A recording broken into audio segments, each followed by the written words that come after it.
What's up, Grace Report? Happy Wednesday. How's everyone doing? I decided to go, and I know I usually go live on Thursday, but decided to go today instead. What's up, Tammy, Matthew, Julissa? How's everyone doing? How's your day going? How's your day going, or I should say week going so far? What's up, Carol? Lisa Boo? And did anyone do anything interesting today? Heather, whatever. Oh, Heather, whatever. I always get you. I always miss your PayPal when I end the stream. So thank you for your PayPal from the last stream. I appreciate it. Heather, whatever. Gutter Girl, what's up? Lisa and Bernadette are so cool. Out and about, low battery. I'm brushing home. Carol cleaned the dog pen today. I went hiking. It killed me. I don't know, for some odd reason today I had no energy. I don't know what it is. And I decided to do the whole thing. Usually I only do half of it, but I decided to do the whole thing, which is weird, but I'm not sure what's going on. Heather, whatever, went to Costco for gas and TP. I try to avoid, I know why people go to Costco, but I try to avoid Costco because I don't like crowds.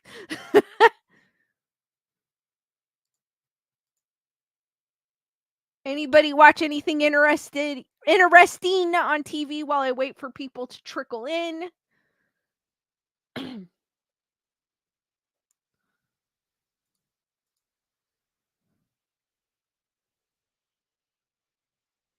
For a few, we'll wait a few more minutes for people to trickle in. Anybody watch anything interesting? Or I already asked it, but anything interesting on TV?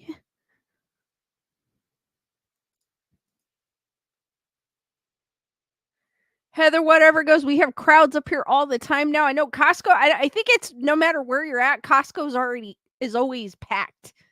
So I try to avoid it. Because I don't like crowds. I just like going in, getting my thing, and getting out. I don't like standing in line.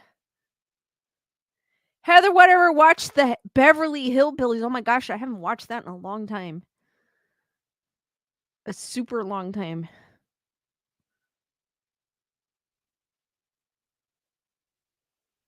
I've been obsessed with horror shorts here on YouTube. What's up, Bernadette? How's it going? I've been obsessed with horror shorts here on YouTube. There's some pretty good ones, and they're only about 5 minutes. They're like 5 to 10 minutes long. They're actually Tyranna. What's up? They're actually pretty good. Some of them are. Some of them you'll get like they're not that great, but I found a few that were amazing.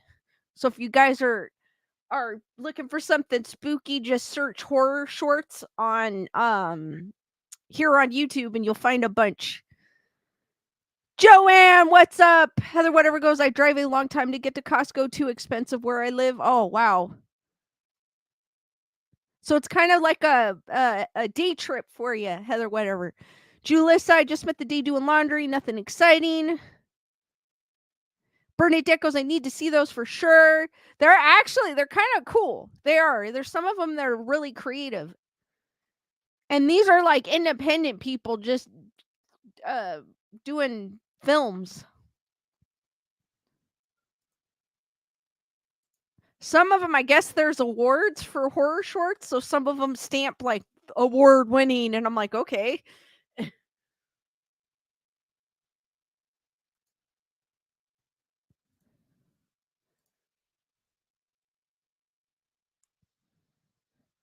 And then we had great weather today, so I was enjoying the sun earlier today. Lisa Boo goes, it snowed here last night, so it's cold again. We had nice weather today. The last 2 days we've had nice weather. Joanne goes, acupuncture today feels great. Oh, maybe I need to do that, Joanne. I've never, you know what the funny thing is? I've never done it, but I've heard it is great. And as Gunner Girl said, guys, don't forget to smash that like button when you get a chance. Kyle, what's up?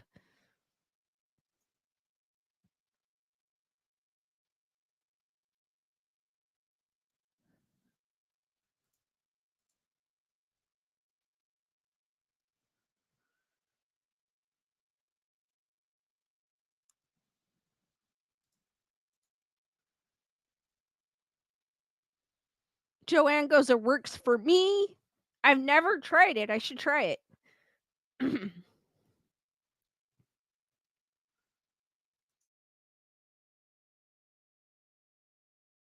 Of course, I'm losing my voice for some odd reason. I didn't do excessive talking today, so that's weird.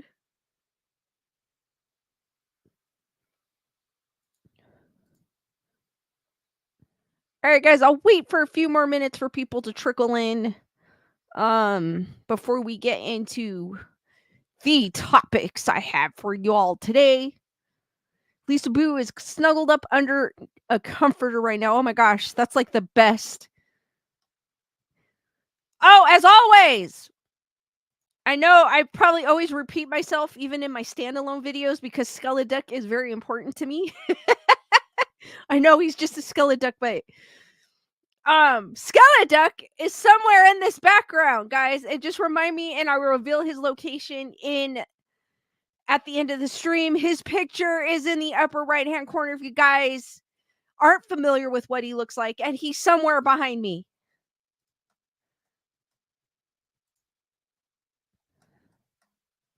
As Bernadette goes, I found the PJ duck.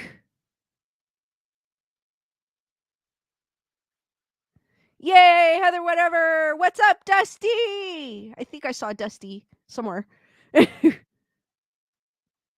Dusty, what's up? And Nikki Bella.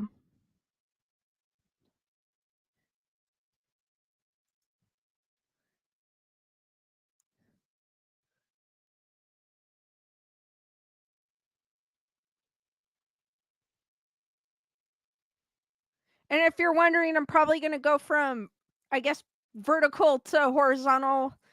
I'm just trying to change things up as well.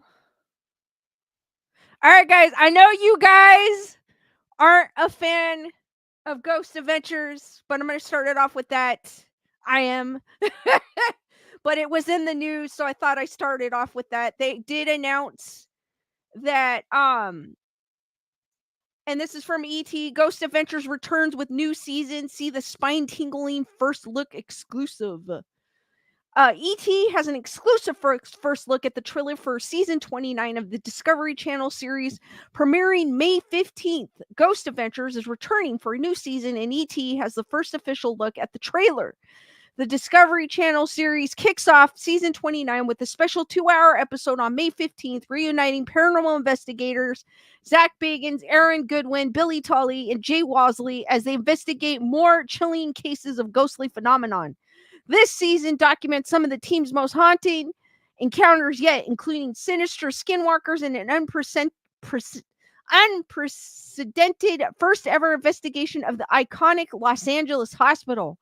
Each episode follows the ghost hunters as they travel to haunted locations to document proof of the afterlife, meeting with locals, eyewitnesses, and experts to piece together the haunted history of each site. Using the latest scientific gadgets and technology, there is one that they have, and I want so bad, but I don't think you can get it. It's the paranormal puck. I so want that so bad, but I can't find. I think it was only specifically made for them, and you can't buy it because I've looked. They initiate an immersive lockdown investigation to capture physical evidence of the paranormal and understand each supernatural mystery. This season begins with one of the most surreal investigations we've ever done, show creator Baggins said in a statement. Or Bagans. Oh my God, I said Baggins. Oh, the activity the team and I witnessed in and around Torrey, Utah was terrifying. There's an incredibly old, intense energy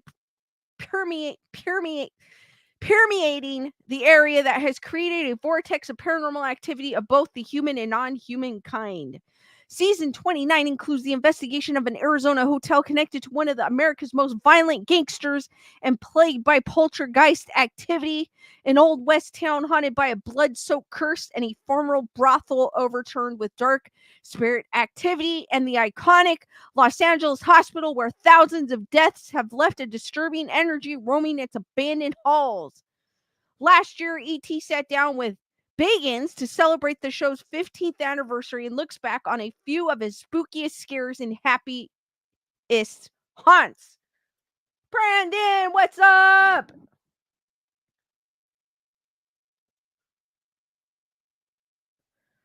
"15 Gunner Girl Goes." This show kind of looks fake for me. I don't watch it because they all are Gunner Girl. They all are fake. They all add something, and that's not the reason why I watch it.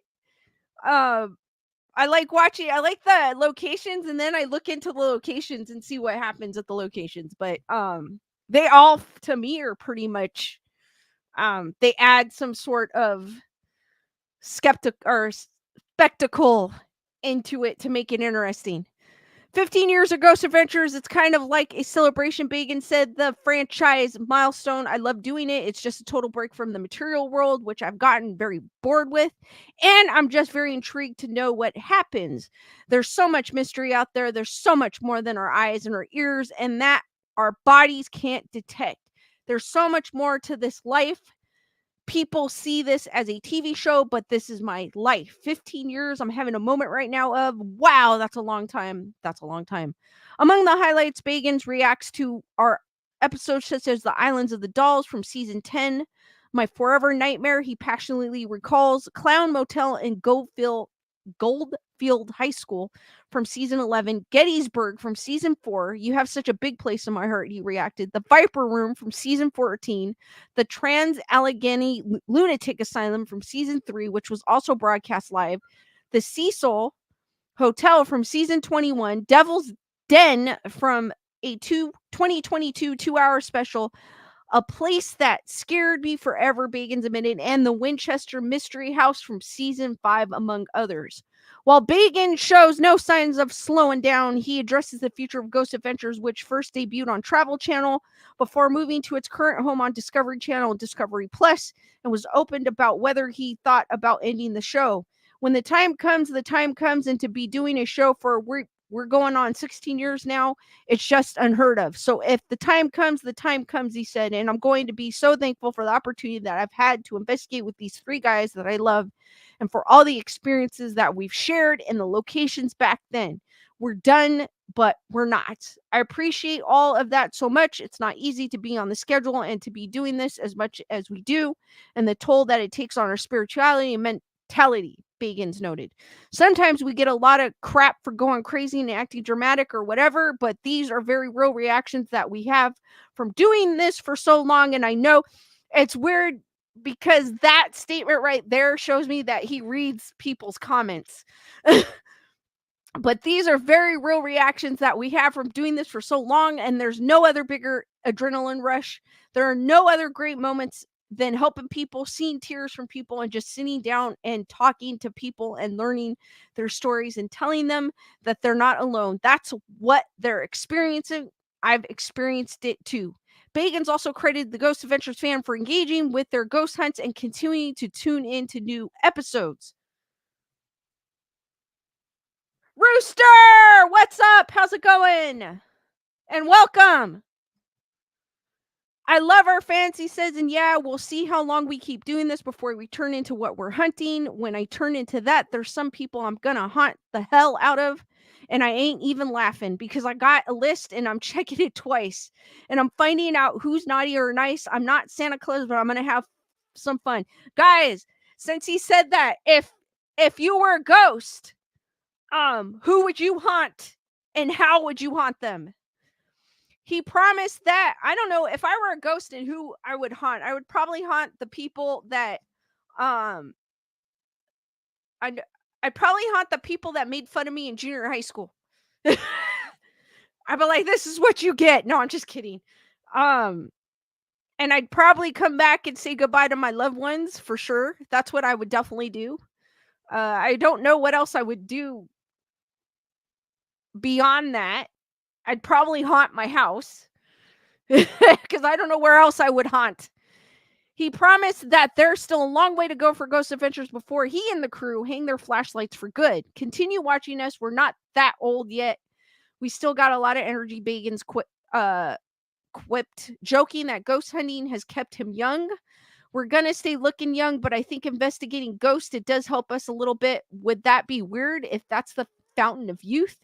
Crack the code.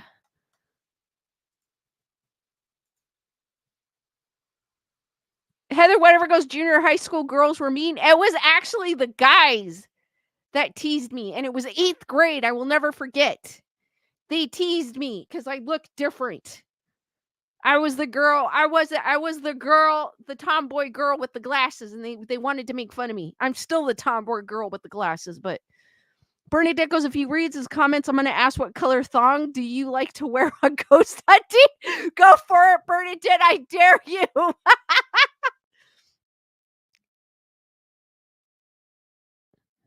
Joanne goes, when I was younger, mad at my sister, I would think to myself that I would come back and haunt them.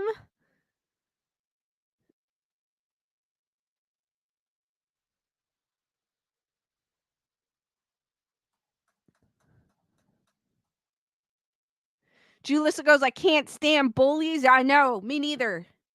When I got into high school, it was like way different, but it was just 8th grade. I got picked on. I mean, I got picked on in 6th grade too. Oh, you know what? I'll haunt her too. She lives down the street from me. Literally. She threw gum in my hair. I remember that.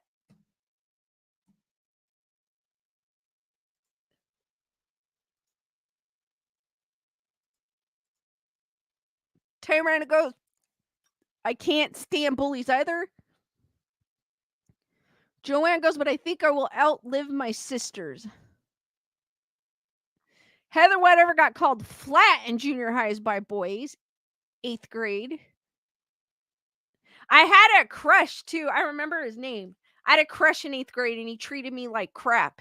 And then toward the end of the year, because what happened was, this is kind of off topic, but because I kind of was saying that's who I'm gonna haunt, so we're gonna go with it. In 8th grade, I was the tomboy, awkward girl with the glasses, wasn't like super girly. I'm still not. Now I don't care. But I was different. I didn't look like everyone else did, right? I was different. Um and there was a guy I liked, right? I remember his name, but I'm not gonna say it because and treated me like crap.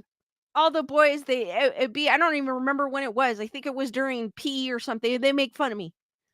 They would make fun of me if my shorts were too short, my gym shorts were too short, or whatever I was wearing, they'd make fun of me. Oh, four eyes, oh this. Every day. It was every day. I went in and I think it was gym class. It was every time in gym class. It was every day. Um, to the point where I remember it was about 2 months, I think, before we graduated, because this was only a 2-year, my junior high school was only 2 years. I know there's some that are 3. And I finally blew up and I told them all off. I forgot what I said, but I cursed and everything. I was mad. I didn't care at that point. And then one of them comes up and he goes, "This happens to you every day?" And I was like, "Yes, it does." And from that day on, they left me alone. And the guy that I had a crush on I remember he had signed my yearbook and he said, "I'm sorry about." No, he didn't say it there. He didn't say it in my yearbook, but he signed my yearbook. But years later, when we had social media, he found me on social media and he goes, "I'm sorry for the way I acted. I was young and stupid."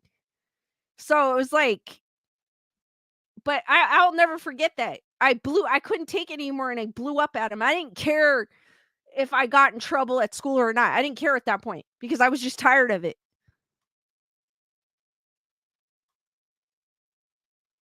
Matthew goes, I wouldn't even bother hunting anyone. I just want to walk around the world and see the sights. Hey, that nothing wrong with that, Matthew. Gooder Girl goes, kids are the worst. I had a boy spit sunflower seeds and wadded papers. Also, a boy punched my sister in the stomach. It really pathetic how low they go. Oh, wow. And then in 6th grade, I had the girl spit she put her gum in my hair, and I was like, "Really?" She lives down the street from me. So, I think she still lives with her parents down the street with me because 'cause I've seen her, and I'm like, "Ah." Her, I would never wanna talk to because she was just the Heather whatever goes, "Ah, yay for standing up. I was mean to a kid in 8th grade. He pointed it out to me on YouTube. Now he's a doctor. I still felt bad. He was nice." Ah, yeah, I could not take it anymore. It was just and I was the shy, quiet kid. Like, I never would talk to anybody, very quiet to myself, hung out with my best friend. That's about it, but it came to the point where I just could not take it anymore, and I just blew up. I don't even remember what I said. But it was from that day on, like, the boys were like they respected me after that day, and I never had any problems after that. Heather, whatever goes, "Don't haunt them now, you will be famous, Lisa." So,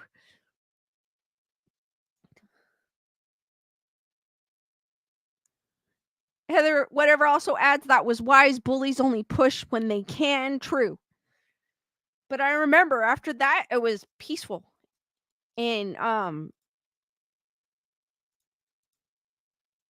never had a problem after that. Even high school wasn't bad, I never had a problem in high school. Because the way my high school was, it was like everyone hung out. They tried to unite us, but everyone hung out with like the Asians hung out with the Asians, the jocks hung out with the jocks, the nerds hung out with the nerds. Then there was me and my friends. I had my two friends were guys, two best friends. One of them I knew from junior high school, so that was who I hung out with. But high school, I never had any problems.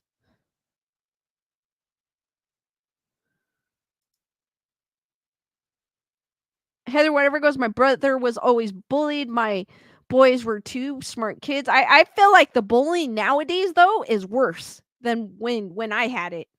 It's like way worse. And I feel for these kids in school. I mean, some of the parents are taking their kids out of school and homeschooling them because of it because it's so bad. And then you hear those stories of I just feel sorry for them. I wish there was more we could do for the kids. Matthew goes, "Been there, done that, in and out of school. It happened."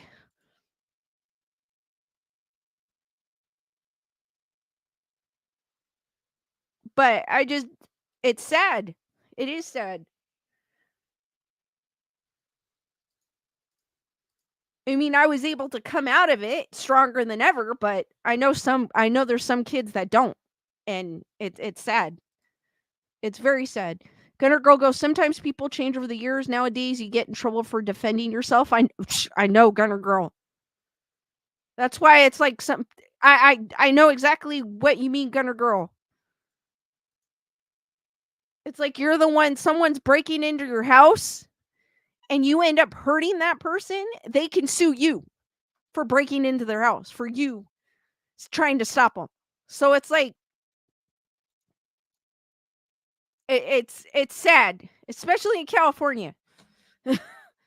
California, we've got some. I'm not going to even go into politics, but we got a dude that shouldn't be in office or in his position because he just lets people go. That's why there's so much crime now going into. I don't mean to go this route because I try to stay out of it, but Lisa Boo goes, "I got into a fight with a bully in grade 8 and they never bullied me again." Wow. Because they saw you differently, Lisa Boo, after that. Heather, whatever goes, "True, we need to be safer." Definitely. And it's sad. It's like you're trying to protect yourself, but then you could get in trouble. So what is it? It's like I'm damned if I do and I'm damned if I don't. In California, that is. I know in other states it's not. It's different. Matthew goes, "Not here in Florida. Our sheriff says you break into someone's home, you get pew pewed." See, I need to move to Florida, Matthew.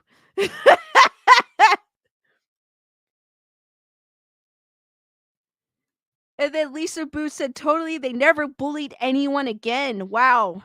Dusty goes, workplace bullies are the only ones I've encountered. Office politics suck.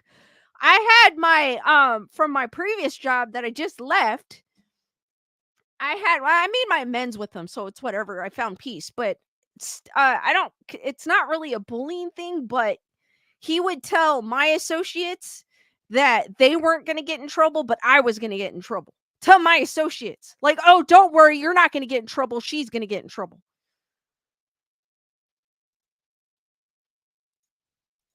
because he favored a certain team over everyone else in the store, and that's not how it works. And that's one of the reasons why I left as well, because of that. There's many things, but that's one of the reasons. Because you can only take so much.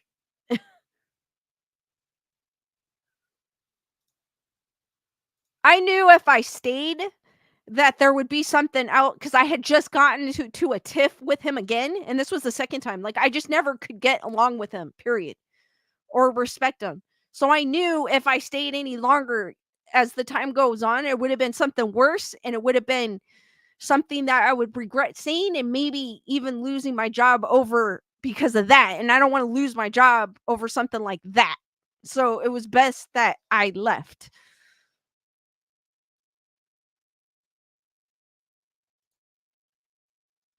All right, guys, we're going to get into the spooky. I know I kind of tilted to oblivion. Matthew goes, we're not going to take it. No, we're not going to take it. We're not going to take it anymore. That's right. So, sorry, guys. I had to do that.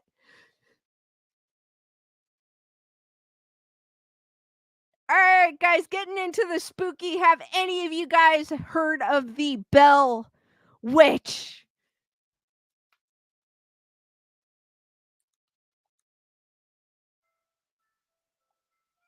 And thank you, Heather Whatever, for your PayPal. Hearts for Heather Whatever, guys. I'm glad you don't work there anymore. Thank you, Heather Whatever, for your PayPal. I appreciate that. I always miss you sometimes, and I feel so bad. So I thank you, Heather Whatever. You're awesome. Hearts for Heather Whatever, guys. Joanne goes, no, Tammy has.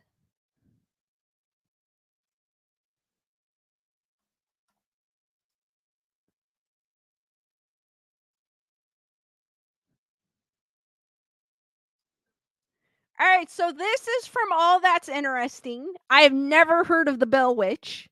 Never. So this is Gutter Girl goes, my daughter told the teacher on a windy day her hair was messy, so the teacher called us and wanted us to ground her. What? I'm like, no, she didn't do anything. What? What the hell, Gunner Girl? I would have been like, no? Excuse me? Honey, how's it going? Oh my god, that is crazy, Gunner Girl. I'd be, excuse me, who are you?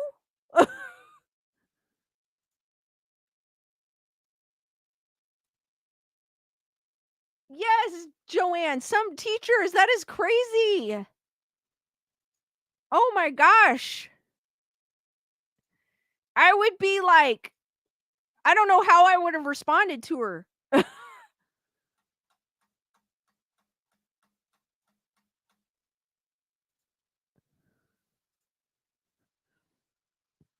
So this one's from All That's Interesting, and it's how the eerie legend of Tennessee's Bell Witch became America's greatest ghost story. In the early 1800s, John Bell and his family were reportedly haunted by a malevolent spirit dubbed the Bell Witch, an ordeal that ultimately ended in murder.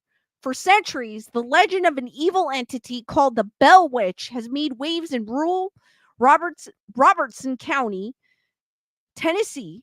The spirit allegedly appears in the early 1800s to haunt Farmer John Bell and his family, but she remains a part of American folklore to this day.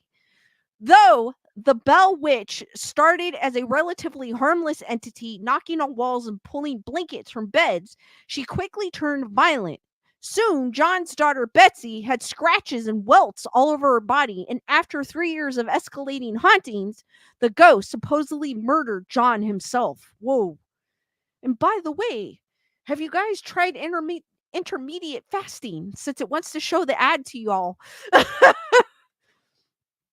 So this is a picture of the family home before it was torn down. That home looks creepy.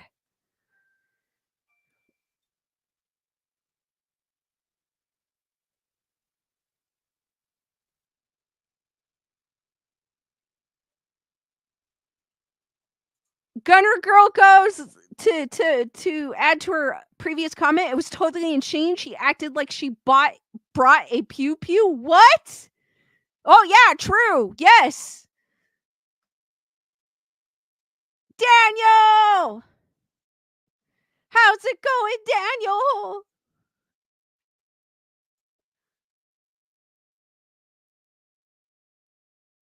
Several theories have emerged over the years in an attempt to explain the Bell Witch hauntings.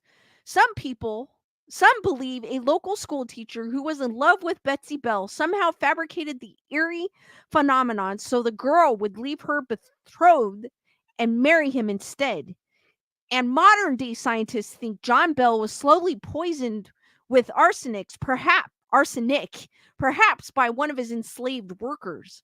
While it is impossible to know the true nature of the unexplainable events that terrorized the Bell family in the 1800s, the legend of the Bell Witch persists as America's greatest ghost story. The terrifying origins of the Bell Witch legend. According to the official Bell Witch website, the story of the fabled apparition began when Red River, Tennessee, now Adams, Tennessee, farmer John Bell spotted a strange creature in his cornfield in 1817. It looked like a dog with the head of a rabbit, but it disappeared when he shot pew-pewed at it, so he didn't think much of it. That evening, while John and his family were sitting down to dinner, they heard a strange knocking sound from outside. Several of John's sons ran out the door to see what it was, but they saw nothing. Over the next few weeks, John, his wife Lucy, and his children continued to see apparitions and hear unexplained noises. One of his sons saw a bird of extraordinary size, and his daughter Betsy spotted a girl with a green dress swinging from the limb of an oak tree. Even one of the farm's enslaved workers mentioned that a large black dog had been following him around. And as time went on, the hauntings only increased in frequency and violence. Soon, the family heard knocking and choking noises throughout the house, invisible dogs fighting, the sounds of rats gnawing on the bed, and chains being dragged along the floors. The children had their bed sheets ripped off them and endured scratches and hair pulling. Wow, that is crazy. The ghost seemed to favor Betsy as she was pinched, slapped, and stuck with pins. Sometimes the invisible abuse left red handprints and large welts all over her body. Reportedly, the witch often claimed that she wouldn't leave the Bell family alone until John was dead and Betsy broke off her relationship with a young man named Joshua Gardner. When John confided in the happenings to a family friend named James Johnston, the man spent a few nights on the Bell farm and confirmed that some sort of spirit seemed to be terrorizing the family. Lisa Boo goes, creepy that is. Chameleon, how's it going?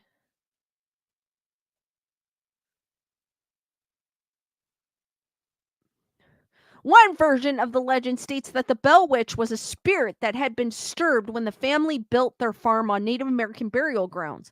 Another says that the Bell family once asked the ghost who she was, and she responded that she was the witch of Kate Batts, an eccentric neighbor who was known for making up stories for attention.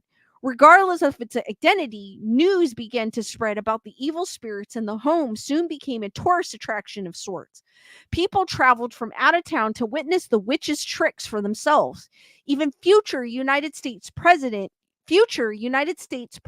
Andrew Jackson supposedly paid the Bells a visit. A future president's experience with the Bells witch, or the Bell witch. I don't know why I want to say Bells. Bell witch. There's only one. According to the Tennessee State Library and Archives, then General Andrew Jackson heard stories about the Bell Witch and decided to investigate himself in 1819. Some believe he had property on the Red River and stopped by the Bell farm when he was in the vicinity, and others say 3 of John Bell's sons had fought under him at the Battle of New Orleans, so he wanted to visit them and offer his assistance. As soon as Jackson and his entourage entered the Bell property, one of their wagons became stuck. Despite their best efforts, the wheel simply would not turn, and Jackson declared that it was the doing of the witch. According to legend, a disembodied voice then said, "All right, General, let the wagon move on. I will see you again tonight." After at the farm, I can never read. I don't know what's up with me. At the farm that evening, one of Jackson's men proclaimed he was a witch tamer and had a silver bullet that would kill any evil spirit he came across. No sooner were the words out of his mouth than he began screaming and jumping around, shouting that he was being pricked with pins and beaten. The disembodied voice reverberated through the air once more, saying another fraud would be revealed the following day.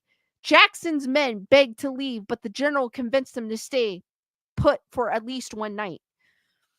It's unclear what happened that night at John Bell's farm, but villagers saw Andrew Jackson speeding out of town the following morning, saying, "I would rather fight the British at New Orleans than fight the Bell Witch." Whatever the witch did to frighten the hardened general, it was nothing compared to what many believe she did to John Bell. Ooh.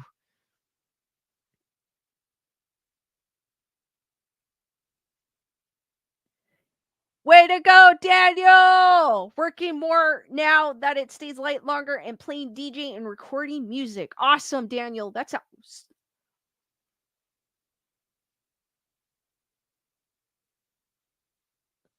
the mysterious death of John Bell and the disappearance of the witch. From 1817 to 1820, the Bell Witch remained a permanent fixture at the Bell farm.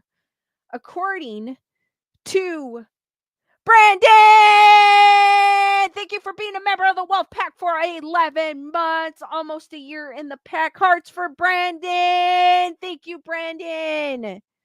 You're awesome. I'm going to give, you know what I'm going to do? I haven't done it in a while. Hold on. Twerking.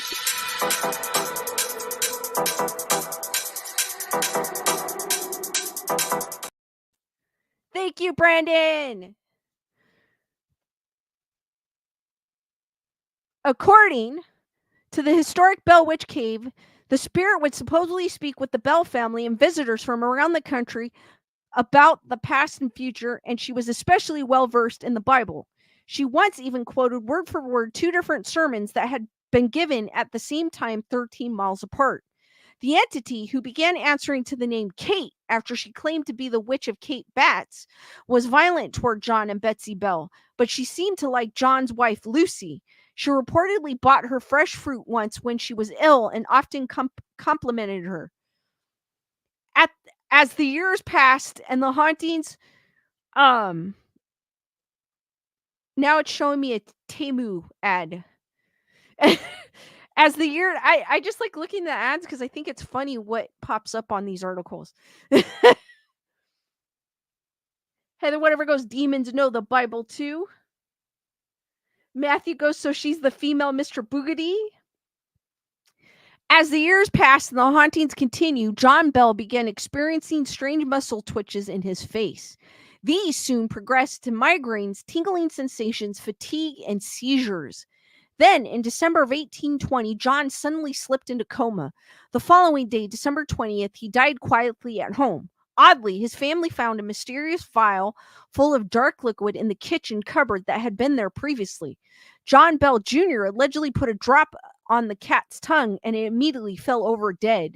Why would you put it on the cat's tongue? Come on, that's sad. The Bell Witch, I get he was probably trying to test out to see what it was, but why your cat? Bernadette! Thank you for being a member of the Wolf Pack for 1 year. May I have the wolf with the big tail? Yes, Bernadette, you may. Thank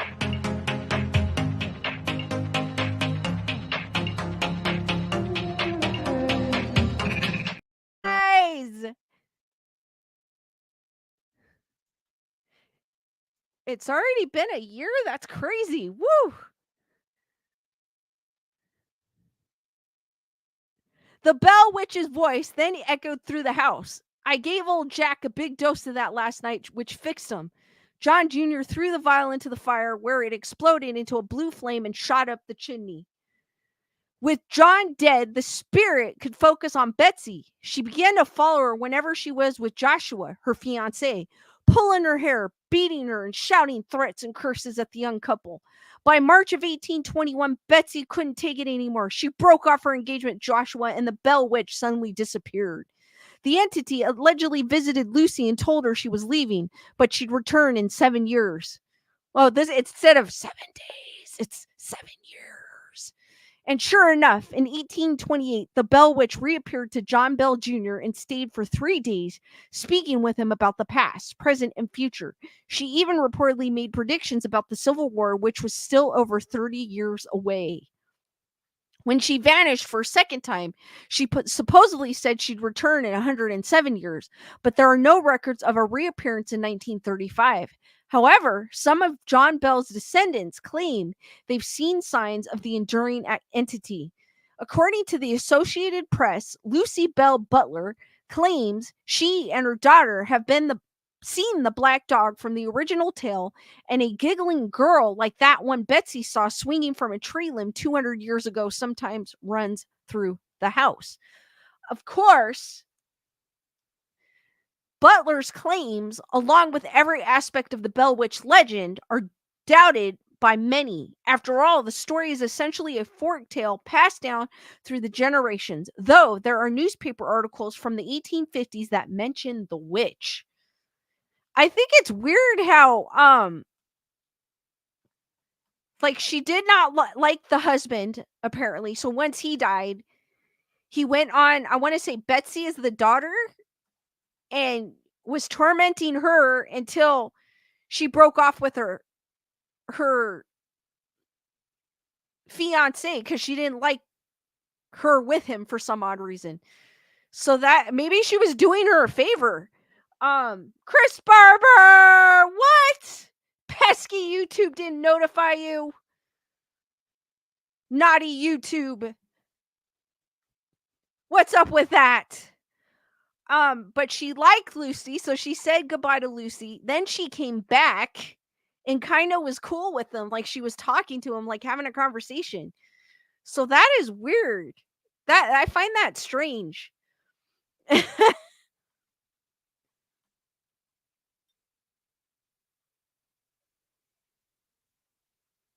Matthew goes where she wanted to be with her romantically. I don't think she swings that way, Matthew. I don't think she does. I think I don't think that was it, Matthew. I think there's something she knew because they said that she predicted the Civil War.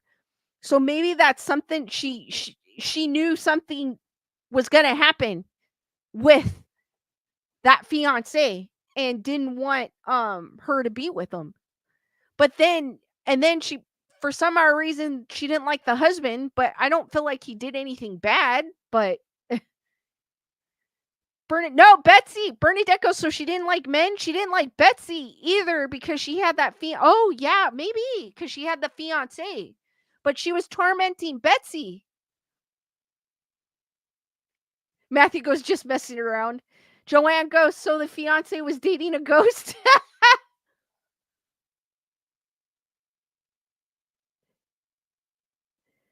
Daniel goes, every time I hear the word Bell, I think of Bella Bing Bing. Ah, And Marcella.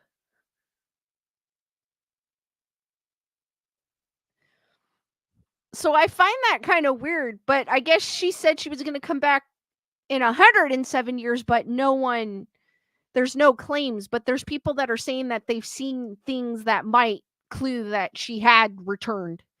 And in 1894, a newspaper editor, Martin V. Ingram, published the book, An Authenticated History of the Famous Bell Witch. There is some controversy surrounding this book. Some believe it to be a work of historical fiction, while others see it as a full-length record of the length of the Bell Witch. But since the story seems so far-fetched, multiple other theories about the true origins of the tale have emerged over the centuries. Alternate theories about the Bell Witch haunting. As with any good paranormal story, there are several possible explanations for the events surrounding the Bell Witch haunting. One of the older theories involves Betsy Bell's teacher, Richard Powell. Supposedly, although Powell was 11 years older than Betsy, he was madly in love with her and was visibly disappointed when he discovered she was engaged to Joshua Gardner. He was also rumored to have knowledge of the occult, ventriloquism, and horticulture. In other words, if anyone could pull off a could pull off such an involved hoax, it would be him. This theory is strengthened by the fact that Powell did indeed marry Betsy Bell after she broke off her engagement with Gardner. Huh. Huh. That deserves a dun dun dun. A more modern explanation of the Bell Witch haunting comes from Dr. Megan Mann, a chemistry professor of Austin P.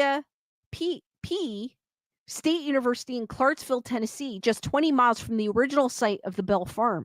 She told the Tennessean, John Bell's son talked about all of these strange medical symptoms he was having, and a lot of them sounded very neurological to me, as someone who knows a bit about things like biochemistry and toxicology.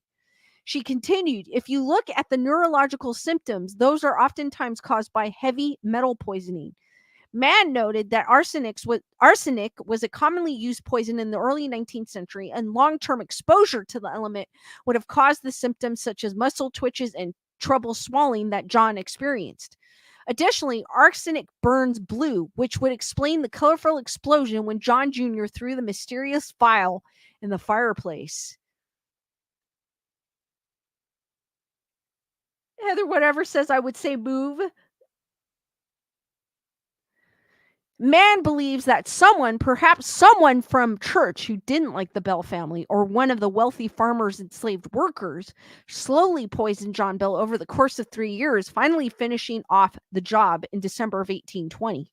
No one will ever know the truth behind the Bell Witch legend, but the accounts and theories associated with the folklore certainly offer great material for late night campfire stories, especially if you're in the area of the Bell Witch. Guys, what do you think of the Bell Witch? Do you think it's merely a story of folklore, or do you actually think she existed and she had some dislike for Mr. Bell and Betsy's fiance? Or do you think that the man that Betsy ended up marrying, who was madly in love with her, did it to ensure that he would end up with her?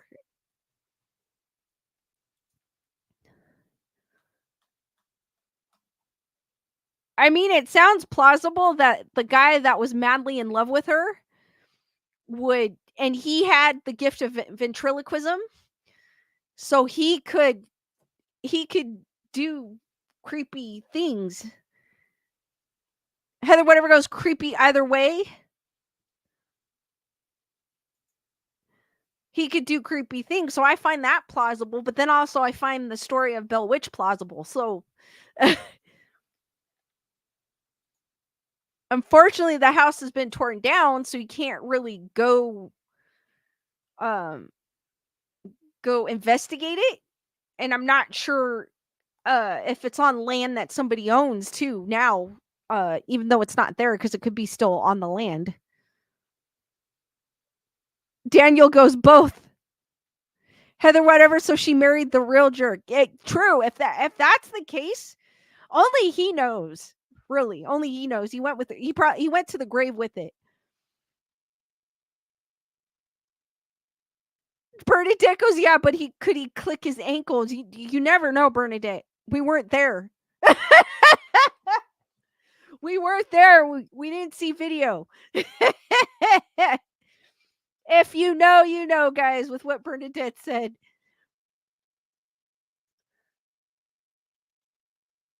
I don't know. I find both sides plausible. I find that their story being plausible, but I feel like the witch was maybe Mr. Bell was a bad person and the witch saved him from a bad person. And maybe that fiance was a bad person.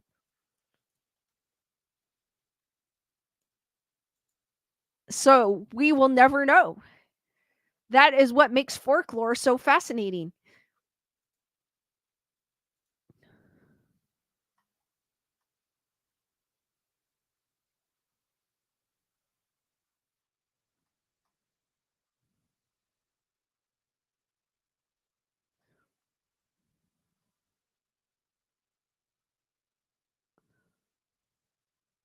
I had another article here and I'm trying to see if about the Bell Witch. I'm trying to see if it's like stupid me didn't read it before. Because there's an actual official site, I guess,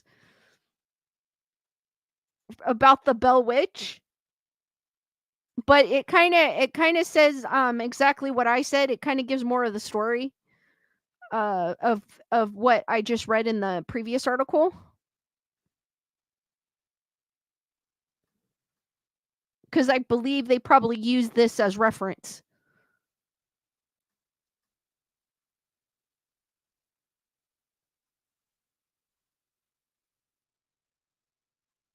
Well, they're saying on this article, it's saying John Bell's funeral was one of the largest ever held in Robertson County, Tennessee. People attended from miles away, and 3 preachers, 2 Methodists and 1 Baptist, eulogized him.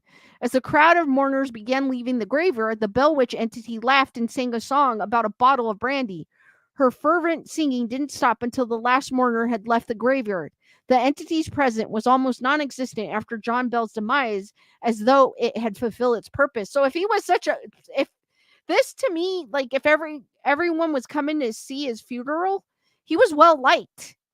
That doesn't explain why this entity would hate him so bad.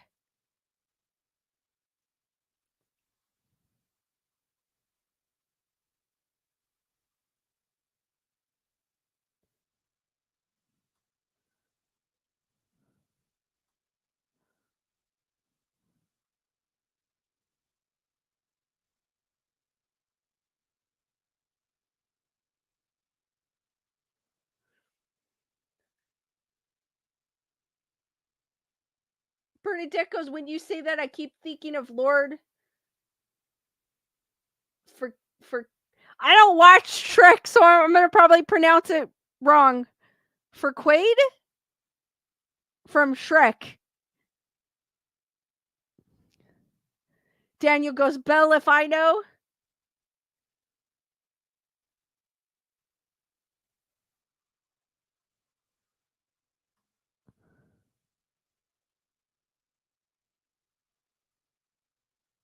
So it goes, the entity that tormented the Bell family in the Red River settlement almost 200 years ago is often blamed for unexplainable manifestations that occur near the old Bell farm today. So they're saying there's still stuff that happens. The faint sounds of people talking and children playing can sometimes be heard in the area, and it's not uncommon to see candle lights dance through the dark fields late at night. Photography is especially difficult. Some pictures taken in the area show mist, orbs of light, and other phenomenon, including human-like figures who were not present when the pictures were taken. Could these phenomena be related to the haunting of John Bell's family? The cause of the Bell family torment 200 years ago, along with today's continued phenomenon in the area, although to a lesser extent, remains a mystery. Numerous theories have been put forth, but all have been debunked. However, most researchers agree that something had to have caused the incident at Red River in the early 1800s that gave rise to the Bell Witch legend we know today. Who knows? It happened to John Bell's family in 1817. Maybe next time it will happen to your family. Hold that thought for now. Pleasant dreams. So I apparently, according to that article, there's still some sort of haunting occurring today on the land, even though the house is not there. Bernadette goes Farquad or Farquad. Farquad? Am I saying it right, Bernadette? Heather whatever goes, there's a copyright at the bottom. They make money still, I guess. Would you guys, if you had the opportunity to go down to the location of the Bell House, because obviously it's not there anymore, would you go? I said it right. Yay. I would go. I'm curious now because they said they see like this black dog. I am super curious, and they hear children laughing. Heather whatever's like, heck no. She's like, nope. I would go. I'm curious. I would go. She does not seem like the Bell Witch, honestly, to me, does not seem like she's malevolent. Except to that family for some odd reason. So I feel like they did something or they opened up some can of worms to cause it. But or she might have been helping them. You never know. But we don't know because we weren't there. Unless she doesn't like you. If she doesn't like you, then you don't want to go there. Heather, whatever goes, my dog wouldn't like it. He's my shadow. Bernadette goes, yep, I'm down.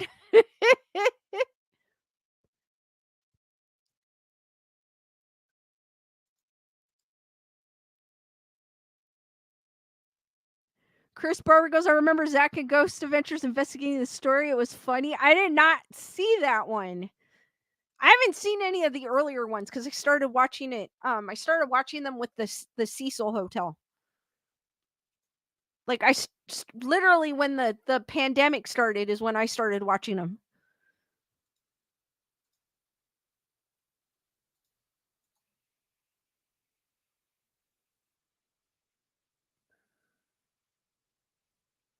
Matthew goes, maybe something good pretending to be something bad to get people to do better or whatever. Maybe. That's what I'm guessing. Maybe she may seem like she's malevolent, but maybe she's doing good.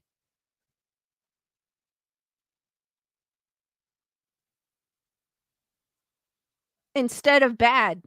So if you go there, you better be prepared to face your truths, I should say. Because if there's something she doesn't like, she's gonna tap you and bug you until it's over.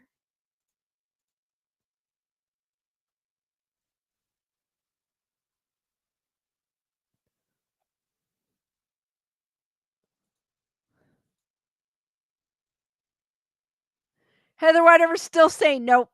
Nope. No way. I'm not going.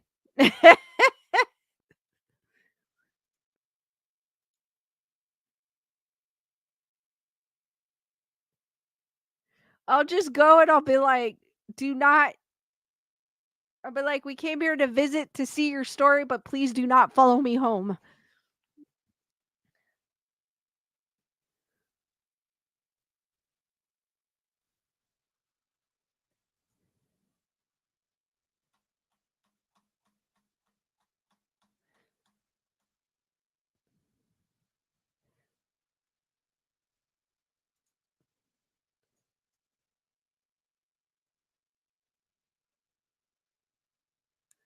Mocha and Capone, what's up?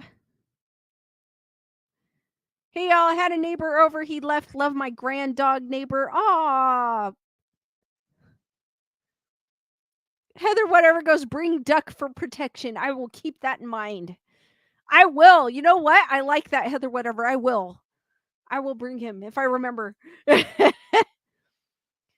All right, the next article is from the Mirror. The Mirror is a tabloid site, but I find so I kind of take the stories that they put on the Mirror with a grain of salt. I believe it's a UK tabloid site. I'm not 100% sure, but It's saying, and no, it's not someone having sex with a ghost or marrying a ghost. It's saying ghost is furious.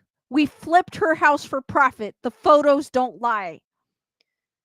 After purchasing a house with the view of flipping and making some easy cash, a couple was left spooked after noticing strange black masses in their photos, with many convinced it's the ghost of the previous owner.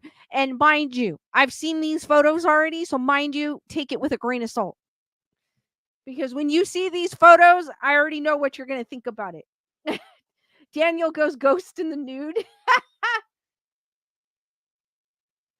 Mocha! Oh yes, Mocha Capone. I have not gotten the duck though.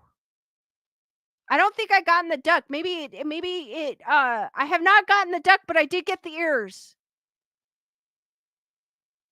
The ears I did, and I was gonna show them and I forgot them. I left them in the other room. So hearts for Mocha and Capone, aka Heather Salvatore. She got me 2 items off my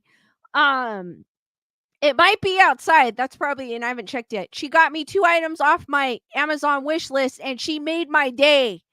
So hearts for Mocha and Capone. She really did make my day because I was like, I didn't order anything. She made my day. I was so happy. So thank you. I appreciate it. And I was gonna bring them and show them, and of course, stupid me left in the other room. Thank you. I appreciate it. Oh, Daniel goes, Lisa says ghost in the news. I only hear ghost in the nude.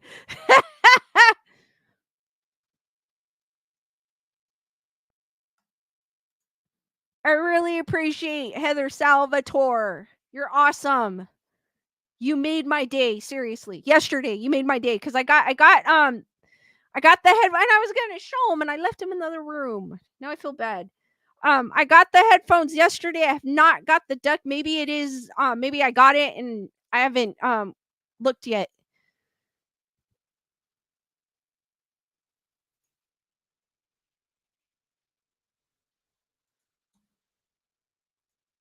All right, a couple fears the ghost of a dead mum is angry they flipped her home for a quick profit after discovering black masses haunting their renovation snaps.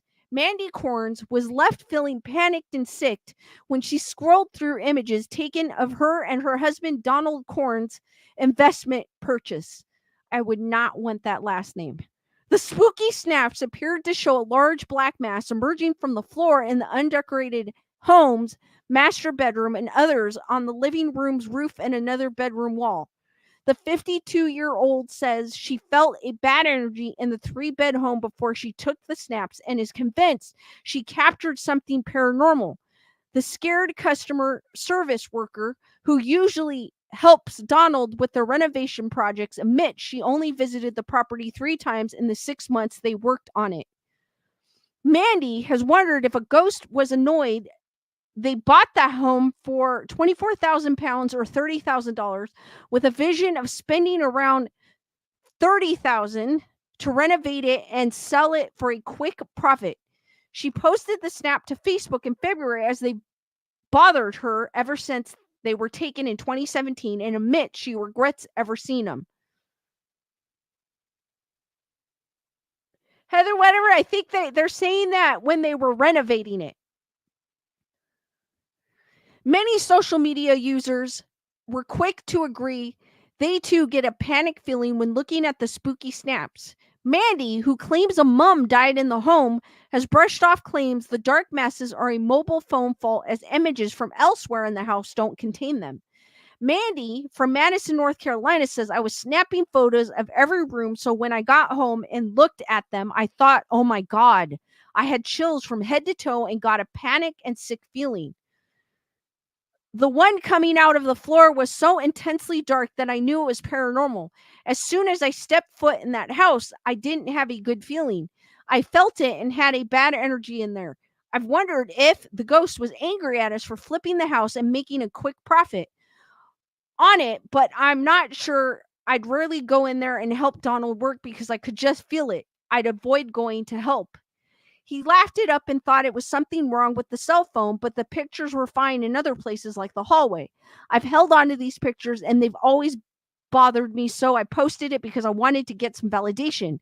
I'm glad I posted it, but I wish I never saw the photos in the first place. All right, guys, these are the photos. Hold on. These are the photos that I'm going to show in a minute. My first impression. I'm pretty sure you're going to get the same impression. Like what what is that? I don't mean to make fun of someone's actual, it might possibly something, but this looks Photoshop, guys. It really does. This looks bad. It looks really bad, like obviously bad.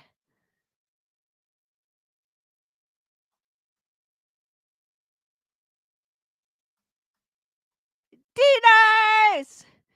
Heather whatever goes digital images. Joanne goes looks like a cat. D-Nice goes that looks like macular degeneration.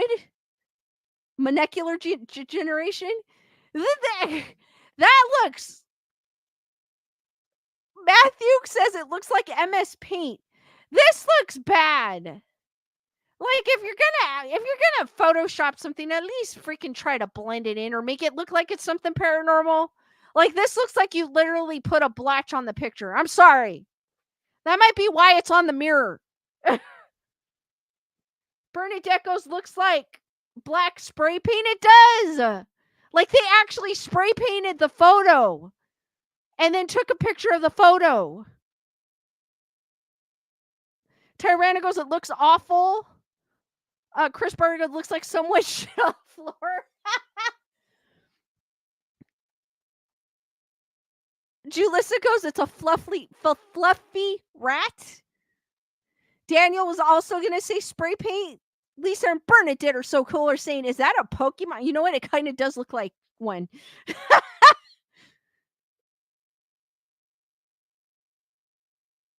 Matthew goes, I look on my 55-inch TV. I saw straight sides for a little of the black on the left. No straight lines in nature. I'm like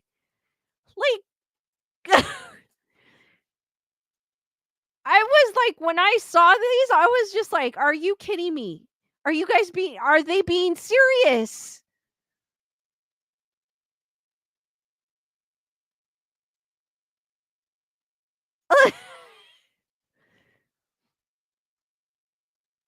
So it says underneath photo number 1, which is the one of the floor. Mandy swears the photo hasn't been edited. All right. Photo number 2, the caption says the weird black masses appear in some of the photos. Yeah, it's because you added it. I'm sorry. Some of the people that do take photos, like I they're plausible to me. But this is just, this takes the cake. Daniel goes, it's not even positioned right. Dusty goes, the bottom right pic looks like a hamburger. Mocha Capo goes, a Pokemon. Or what is that? Anime? Spirit Away? Does Spirit Away have those black like furry looking things?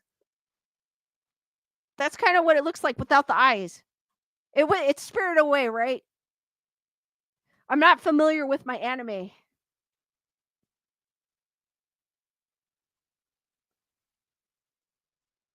Heather, whatever goes, one way to advertise your work for free. Daniel goes, a dead mouse. Matthew goes, the shadow creatures and Ghost are more convincing. Yes. Heather, whatever goes, black mold. Bernadette goes, oh yes, those fuzzy cold things, Spirited Away. Yes, that's what it reminds me of. Or one of them does. This one, the one that's in the floor without the eyes, all you have to do is put some eyes on it.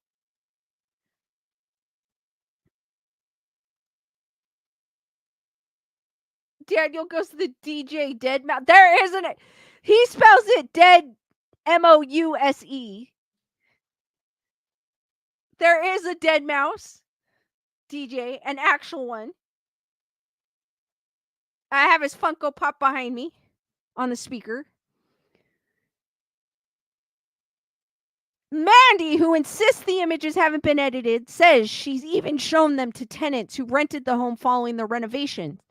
After images show Donald's handiwork in giving the shell off a detached home a modern makeover. They sold the property for $100,000 a year later, but the images have been giving her chills ever since. Her Facebook post said, "My husband and I purchased a house to flip, and each time we do this, I will take before and after pics. Later, when I looked at the pics I was shocked to find these dark black masks. Yeah, it's because you added them in 3 of my photos. I didn't see this black mask with the naked eye. It's so dark, it blocks part of the ceiling fan blades. The one coming out of the floor is the one that chills me, though," one said. "There's definitely something going on there. I get this really panicky feeling when looking at them." A second agreed and wrote, "Oof, I immediately felt dark." And there's people that actually commented on her thing and saying that it's real. "I get this really panicky feeling when looking at him." A second agreed and wrote, "Oof, I immediately feel dark energy from this. It's almost taking my breath away." A third wrote, "That's not a happy spirit." However, not everyone was convinced, as one user suggested it could just be a spot on the camera. It's not a spot on the camera, guys. It's not a spot on the camera.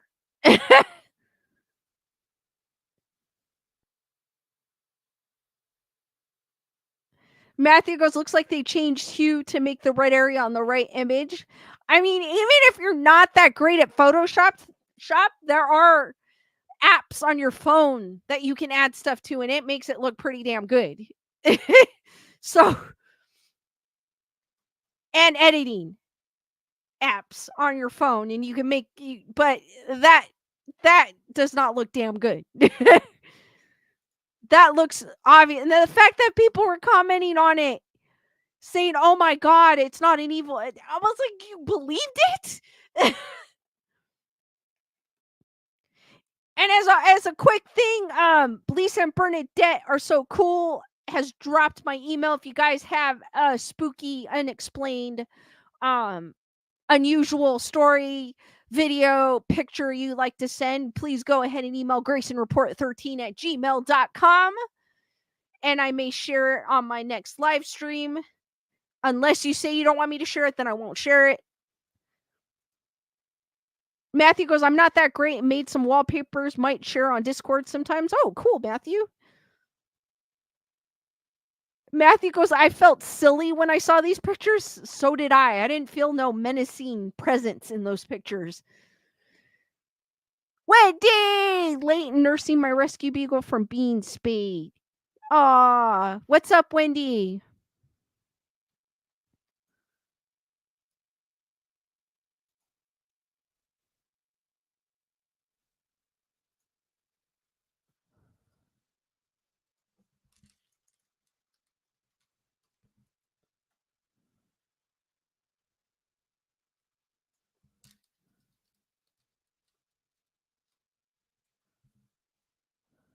Oh my god.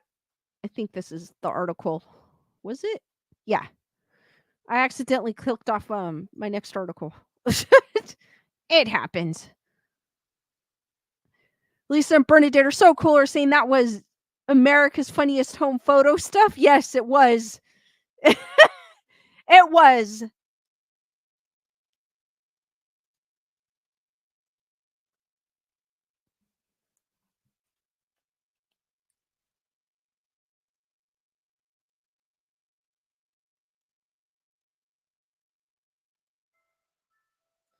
Just making sure because I hate it when I miss people.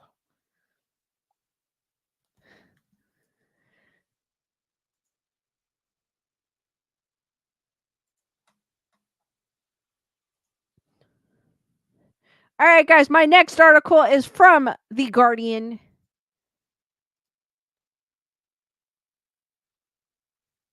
And it goes, "Ghosts are suddenly in vogue. Perhaps we believe in them more than we care to admit."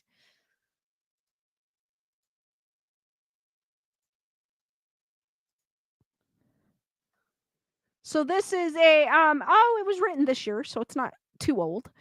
Given the state of the world, it's no surprise so many of us are turning to spooky stories as a form of escape. Everybody seems to be talking about ghosts right now. I turn up to dinners with friends. We're talking about ghosts. I sit in the office. The conversation is dominated by ghost again. Where the hell do you work to where you're always talking about ghosts? I'm scrolling through Facebook groups and reading ghost stories that I then try to tell my boyfriend about. He ignores me. It feels as if ghosts are suddenly having a moment, a strange little resurgent into the mainstream. I think ghosts may be in vogue.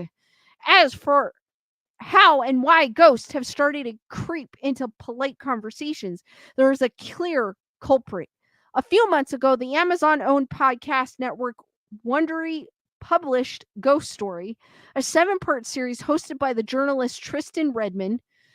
Ghost Story focuses on a murder that occurred 2 generations ago in Redmond's wife's family and by absolute quiddink took place in the house next door to where Redmond grew up. I have never heard of this podcast. Have any of you guys heard of this podcast? Lisa and Bernadette are so cool. Are going to haunted house attraction.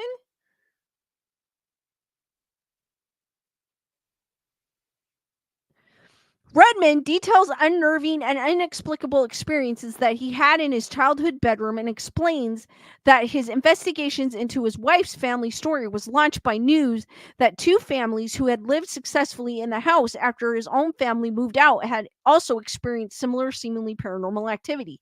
Despite clearly knowing better than to prod into the details of a little discussed murder along his in-laws, Redmond gives in a journalistic curiosity and delves into the history of the Dancy family. It's worth mentioning here that the British actor Hugh Dancy is Redmond's brother-in-law.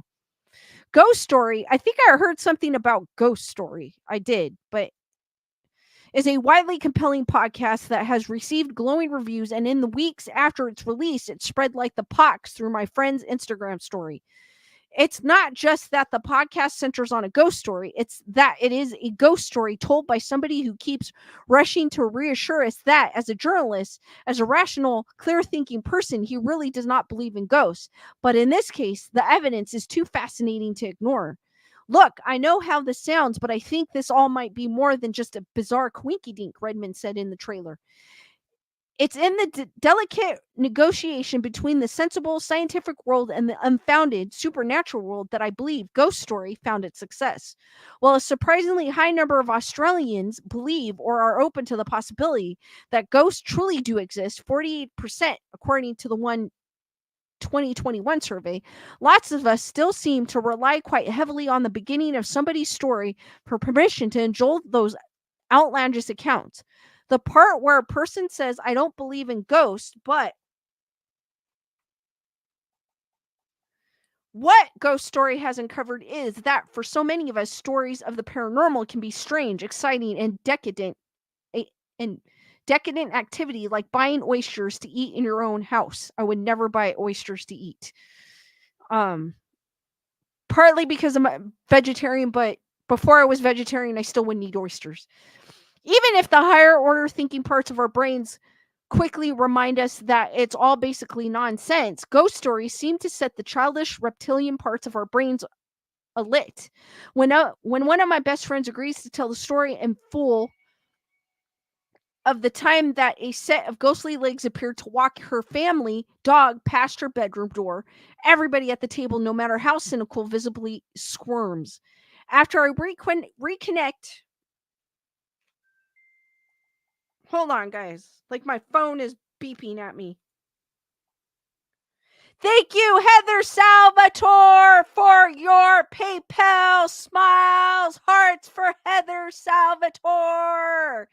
Thank you, Capone and Mocha's mom.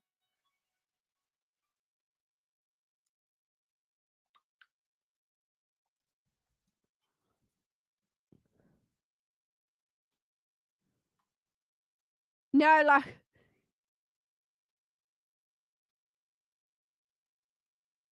After I recommended the ghost story, have any of you guys heard of this podcast?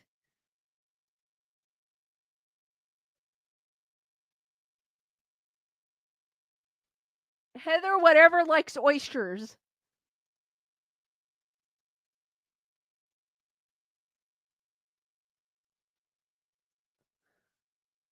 Nope. Okay, I haven't either. So I've heard something about something that was a ghost story, but I didn't know it was a podcast. After I recommended the Ghost Story podcast to one of the smartest people I've met, he messaged soon after to say that he had devoured the whole thing, but his partner was away and it had made him feel terrified to sleep at night. And look, maybe it's unsurprising that this year, of all years, people are turning to the paranormal. Interest in the supernatural appears to spike in times of existential crisis and a cost of living crisis accompanied by a climate crisis, as well as the world witnessing a devastating humanitarian crisis, feels like a lot to bear. Stress can increase our awareness of the little bumps and quirks of life that we may have previously walked past without a second thought. And of course, it is entirely possible that talking about ghosts with friends primes us to pay attention to the dark corners of our apartments that previously felt perfectly comfortable and didn't have to contain malevolent spirits or anything. This could be a rather self perpetuating cycle, but it's also fair to say that telling ghost stories can be a simple comfort and form of escapism that we shouldn't completely denounce. After all, many of us grew up in cultures where ghosts were part of the spiritual landscape and the vast universe of bizarre things to believe in. Ghosts have to be among the most benign and least politically bothersome. They don't lend themselves particularly well to the construction of conspiracy theories. They don't have any troubling racist undertones, and they're not good to lead people to attempt an insurrection at the whatever she said. We should, because she's making this political. We should always remain vigilant about the emergence of pseudoscience, and perhaps Carl Sagan would argue that even humoring ghost stories is a slippery slope toward a total collapse of scientific knowledge. But I think we can all agree that people can be much more discerning than that. And in the troubling year of 2023, maybe we all deserve a few ghost stories as a treat. I did not read that before I shared it with you, but I found it interesting.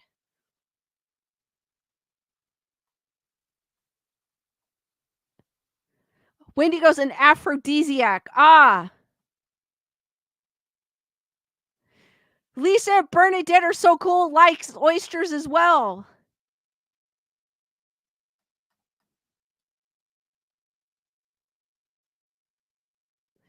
Bernadette goes, that's why Brandon likes oysters. Kyle is ain't afraid of no ghost. I think that article was basically saying that well, obviously it was promoting um a ghost story podcast. Now I'm curious about it. But it's also saying that the reason why we glue ourselves to ghost stories is a form of escapism, but I've always liked ghost stories, so it's always been a part of my life, so I don't know. Matthew goes, I had those when I was a kid. Oysters tasted gross. Daniel goes, don't you just swallow them? How do you know if you like them? Daniel, when I ate meat, if it had the possibility of moving on my plate, I would not eat it. So I don't eat raw fish or any I when before I became a vegetarian, I would not eat sushi, like raw fish. I'm like, no. If it has a possibility of moving on my plate, I will not eat it. Kyle goes, I can't tell if that's Skeleduck or Skelegoose in the background. Heather Whatever goes, I loved oysters since I was a kid. I ate them, not gulped them. Kyle goes, oysters always made me sick every time I ate them. Whoa. Well, I kind of don't like raw things because you know what they say about raw things? Yeah. If it's not prepared properly, yeah.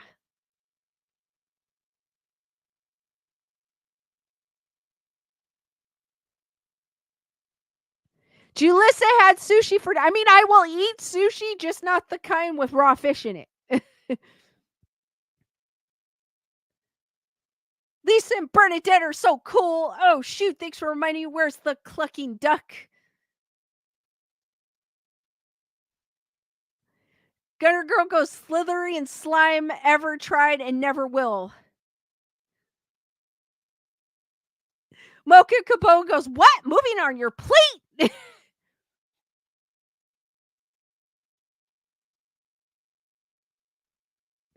Kyle goes, sushi is fine, just oysters.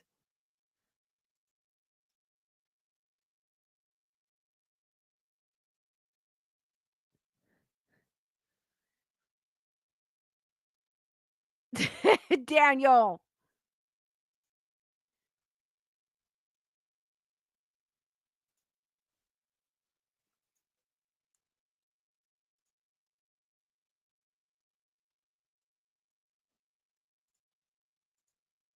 Hold on, guys. I'm checking something real quick.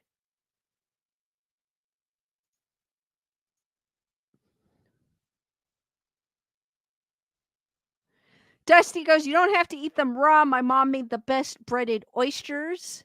Actually, now I don't eat fish because I don't eat. I'm a vegetarian, so I don't eat. I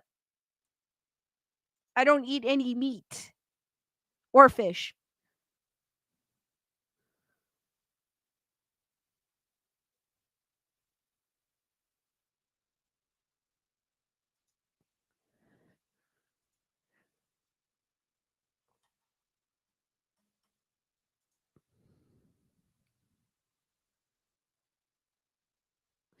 Lisa and Bernadette are so cool. Whenever I feel like going vegetarian, I like to think of mushrooms as meat, well seasoned, and I can't tell the difference.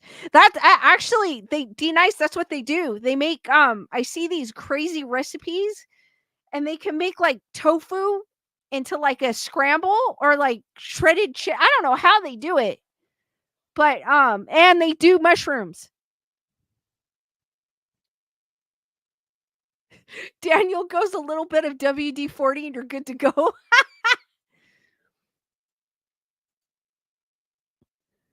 Bernadette goes, Wendy, that is, I know technically I'm not supposed to take fish oil, but I do take fish oil.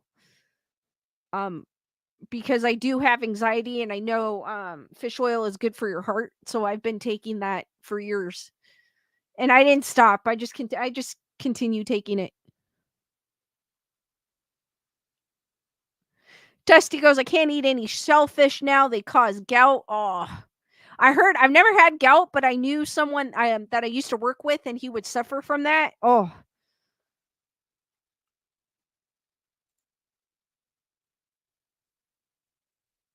Mocha and Capone's mom, I would like to learn more about veganism. You basically eat anything. You don't eat anything that comes from an animal. So you don't eat eggs. You don't eat dairy. You don't eat cheese.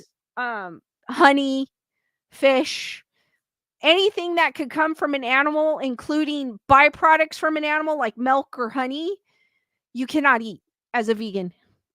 And I tried being I do take B12 as well, Julissa. Because I don't get it from meat because that's where you get B12. I do take the B12. They say a lot of vegans are B12 deficient.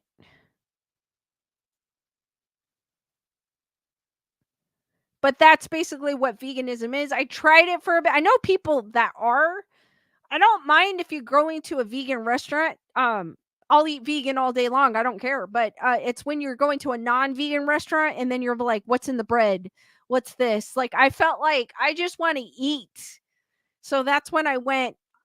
It's when I went on a trip and all the vegan food was gone because usually that's what happens when you go. It was a work trip and the first thing that goes is the vegan food always.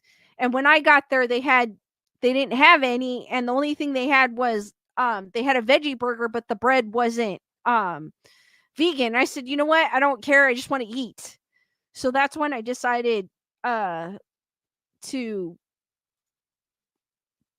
do the vegetarian thing.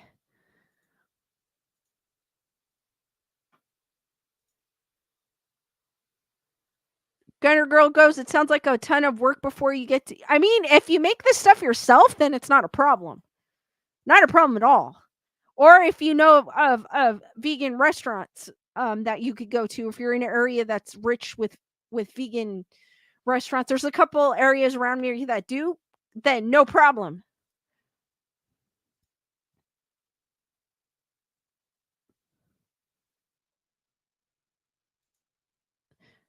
But because I was on a work trip and yeah, so that's when I decided like this I can't. I did it for a month though. And I haven't found a vegan cheese I like. So all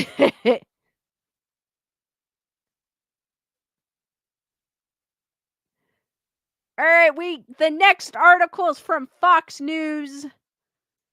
And I'm going a little UFOs. I like to talk about UFOs a little every once in a while. And this one goes, underwater UFO displayed capabilities that jeopardize U.S. maritime security, ex-Navy officer says. Tim Gallaudet, a retired rear admiral in the U.S. Navy, published a report about the dangers of underwater UAPs. UFOs that have shown the ability to seamlessly transition from air to sea without a splash or crash debris are an urgent national security concern with world-changing scientific ramifications, an ex-Navy officer said. In July of 2019, the USS Omaha recorded a UFO or UAP, unidentified anomalous phenomena, that buzzed a Navy fleet off San Diego and disappeared into the ocean without a trace. Mocha and Capone's Mob, thank you for gifting 5 memberships. Welcome, Spring Storm, Half Orc Fighter, Petrus Peterson, Gil 334, and DD Jones to the Wolf Packs. Hearts for all the Wolf Pack members and Mocha and Capone. Thank you. And just a reminder, if you're not familiar with memberships, your membership is good for 1 month. Hearts for Mocha and Capone's mom.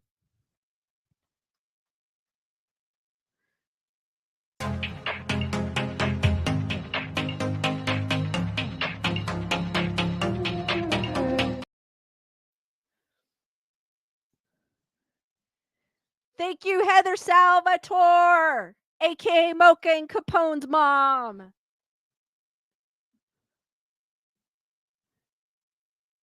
The video, first released by Jeremy Corbell and verified by Pentagon, displays capabilities that jeopardize U.S. maritime security, which is already weakened by our relative ignorance about the global ocean.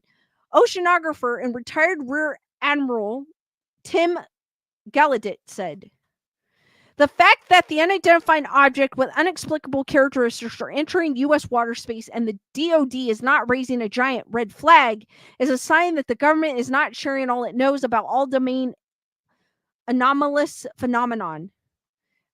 Gallaudet wrote in his March 2024 report. Gallaudet sent the strong warning message in a 29-page report for the Soul Foundation, a think tank focused on researching UAPs and their implications, that was published last month. He told Fox News Digital that it's scientifically valid to explore these unexplained transmedians between the atmosphere and the ocean events involving objects displaying abilities that have never been seen before. Pilots, credible observers, and calibrated military instrumentation have recorded objects accelerating at rates and crossing the air-sea interface in ways not possible for anything made by humans, Gallaudet wrote in his report. They defied physics while being far superior in terms of engineering and material needed to create this type of craft that could revolutionize virtually every aspect of human life, from air and maritime transportation to energy generations to agriculture, he argues. To meet the security and scientific challenges, transmedian UAP and USOs should be elevated to national ocean research priorities, Gallaudet argues. The Department of Defense or NASA still haven't been able to explain the UFO seen in the 2019 video that Corbell, an investigative journalist and leading civilian voice about UFOs, released in 2021. How the object was able to move that fast and seemingly vanish remains a mystery.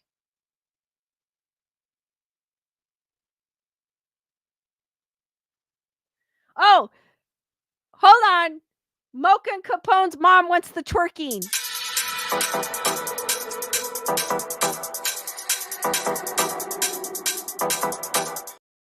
There you go, Mocha and Capone's mom.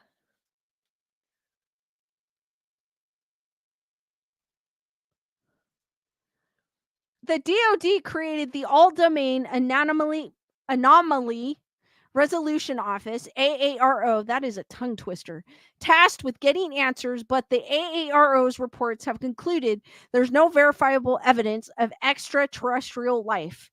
Experts have criticized the reports as underwhelming and directly conflict with former intelligence officer David Grush's testimony in front of the House Oversight Committee National Subcommittee hearing in July of 2023.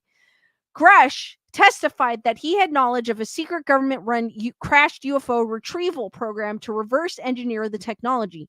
He also said the government absolutely has UFO tech and biologics of non-human origin since the 30s and knows the exact location where they're being held. The underwhelming document, which lacks any NASA data, appeared to be a perfunctory appeasement of congressional concern regarding UAP or UAP, Gallaudet wrote, referring to AARO's most recent report. Going back to focusing on underwater UFOs, Gallaudet said there's been legislative acknowledgement of their potential existence, but the literature on this subject is sparse and unsystematic. There are only a handful of books and scattered accounts by largely non-professional researchers, in contrast with the hundreds, perhaps thousands of books published about UAP sightings in the sky, Gallaudet wrote. He lists a handful of sources that describe luminous orbs, silver and gray discs, and triangular and cigar-shaped objects with various lighting configurations, and their movement seem to defy known physical laws.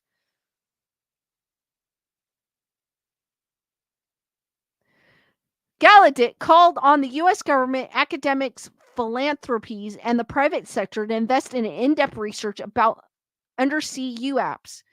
Sometime in the future, the government may start openly researching UAPs to a greater degree than the perfunctory categorization effort underway at AARO, he wrote. When that occurs, subsequent exploration of UAPs on and under the sea will have the benefit of making new ocean science discoveries as well. Any hunt for USOs or supporting undersea infrastructure will almost certainly identify new marine species, geological features, and oceanic processes. So I guess apparently there is a video showing this up here. Let me see.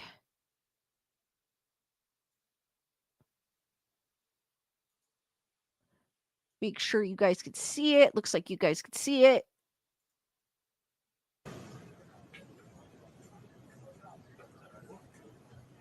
Took off. Spoken it.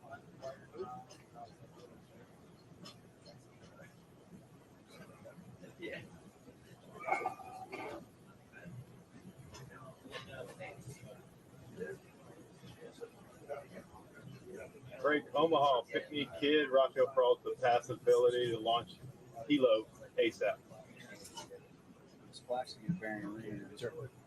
You got 2 wins, 3 knots. Keep going, bro. We're making 10s. We can probably bring that 35 roughly. Sir. Yeah, that brings it. We got a lot of white water up there, so 6-foot swells. Whoa, it's getting close. Yeah, we have 31 knots sustained wind, topside, gust of 40. Whoa, splashed. Mark bearing and range. So, guys, what do you think of that video? Do you think it's a UFO? Do you think? I mean, obviously, that seems like official video. It doesn't seem like it's a hoax video or anything. And apparently, the UFO actually went into the water, or the UAP is what they call him now. Melissa, what's going on? Kyle goes, mere folk are real. Daniel goes, that's not a tic tac.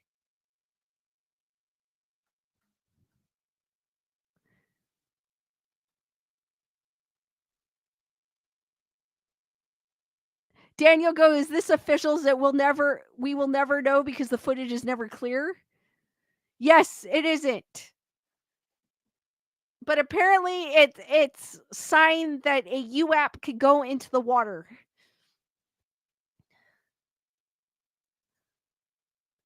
I really want to believe, I really do, but I'm still a little skeptical when it comes to that. I know people who've been following me for some time know that I do believe on life on other planets, but I'm just a little skeptical when it comes to UFOs because I have yet to see one. Daniel Miles goes, I understand the video is real, but the footage is just never good. True. That's true, Daniel. I agree with you. It's always like black and gray, blurry. It's the person doing shaky cam. If it's some like a personal person, like an average person, they'll be like, oh my God, what is that? Like,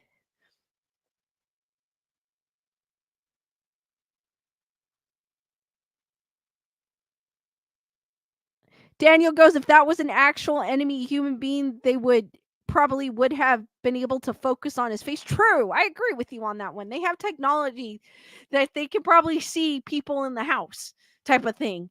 So I don't get why UFO photos or videos are blurry a lot of times.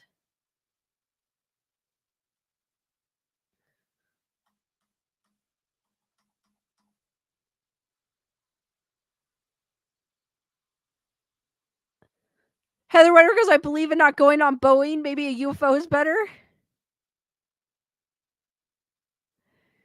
Daniel goes, we could even buy a P900 and we could look at the moon.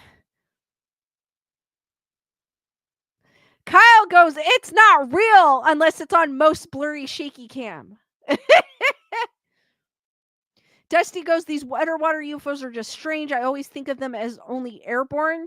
Yeah, I find that weird that they're going in the water too. But their technology, according to what I have read, is supposed to be more advanced than ours. So it is plausible. It definitely is plausible. Melissa Smith goes, I'm streaming Lisa in 1080p, but all military video is recorded in 60-bit. Yes. Yes. Or heck, there's some TVs that are 8K now. So come on.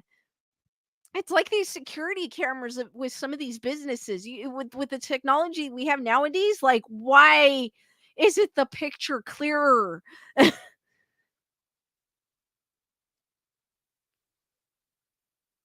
Daniel goes, I want to see the video footage of the aliens looking at us. You know they're going to have better than 4K. They're going to have 20K, Daniel. They are going to have 20K. They are going to be able to see the boogers in our nose and question that. They're going to be like, what is that hanging from their nostril? And I'm sure they can hear us from with their technology. They're able to. It's like Superman. How Superman could hear what's going on. I'm sure they're hearing that, and they're like, "Forget this. I don't want to go down there." I don't blame them. I wouldn't. I don't blame them at all.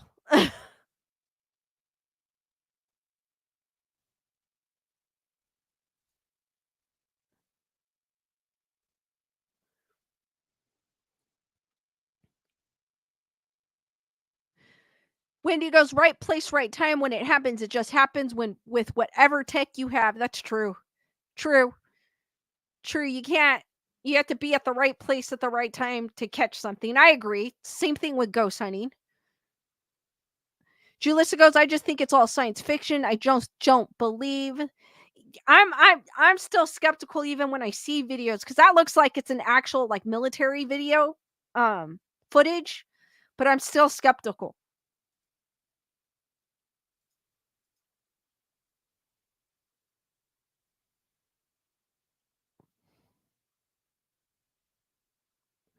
Melissa goes, but out of all the people in the world, Superman picks out Lois's voice. He does. He does. Because that is his girl.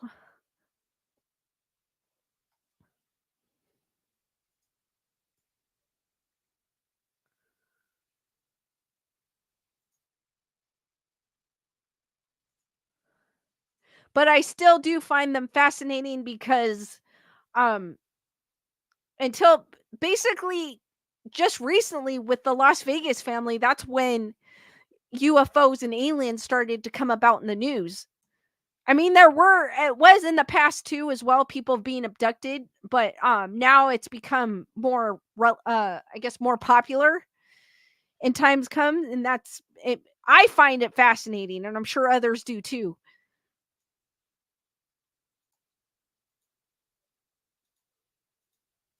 But unfortunately, I feel sorry for the people that actually experience something, even on the ghostly side, on the paranormal side, because there's too many people faking things.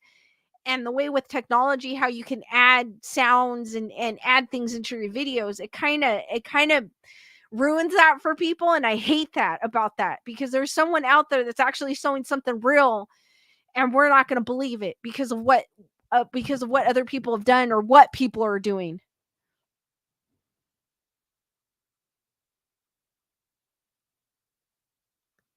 Melissa Smith goes, or Superman knows he didn't ask permission to hang out in the ice cave, and he doesn't want to catch crap from Lois when he gets home. True. He doesn't want to hear. She's like, where have you been? Yeah, he doesn't want the look.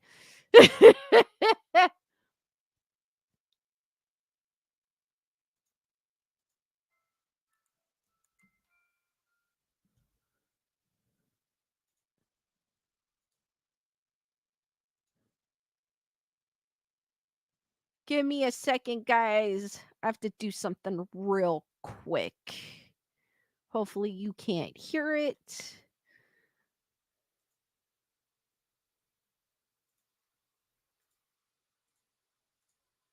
Give me a second, guys.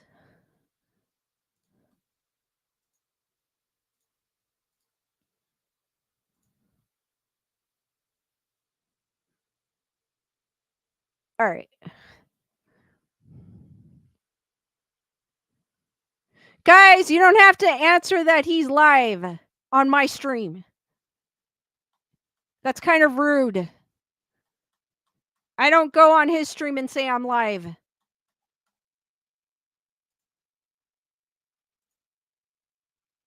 I don't mean to be mean, but I don't do that when I'm on his stream and go, oh my God, Lisa's live.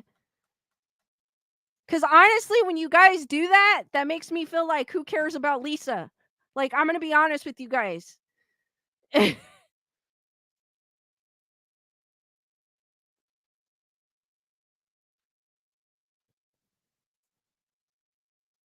all you guys are going to disappear now. I'm not dumb.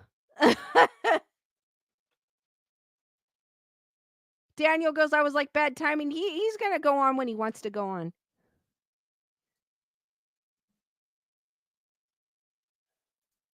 Wendy goes, we care about Lisa. Thank you, Wendy. I appreciate that. Thank you, Melissa Smith. I appreciate that. But that's how I feel sometimes. It's like, I don't go on his and say I'm live. I don't. That's like kind of rude to the person being live. I don't mean to be rude. I didn't say anything the last time it happened, but this time I am, because it's like kind of rude. Thank you, Chris. I appreciate that.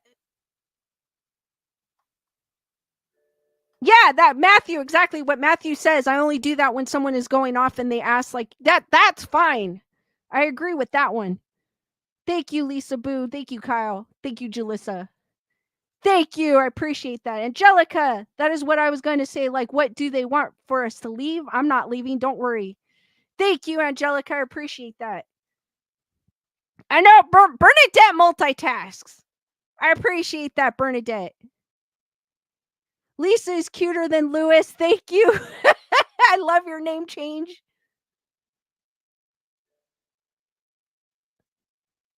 Wendy goes, truth be told, it happens all the time with the nerds I don't disrespect. Hold on, my phone is like going crazy. That annoys me. Let me turn it. All right. Gunner Girl goes, it is rude. I'm with you till the end. Thank you, Gunner Girl. Thank you, Tyranna. I do have a few little things I was going to show, and then I was going to open. I mean, he came on. Oh my God, my screen just went out. I updated my driver on my laptop, and it's been going like crazy, so I'm not sure if that's what's doing it. So if the screen went blank, I apologize. That's on my end. I'm gonna share some. I mean, truth be told, he did wait till almost the end, so I don't mind. I have a few little. They're kind of cute. They're 23 funny comics by almost 100 ghosts. But I'm not going to go through all of the things. I'll just show you a few. Wendy goes, it almost feels like a pissy ache. Yeah, it does kind of, Wendy.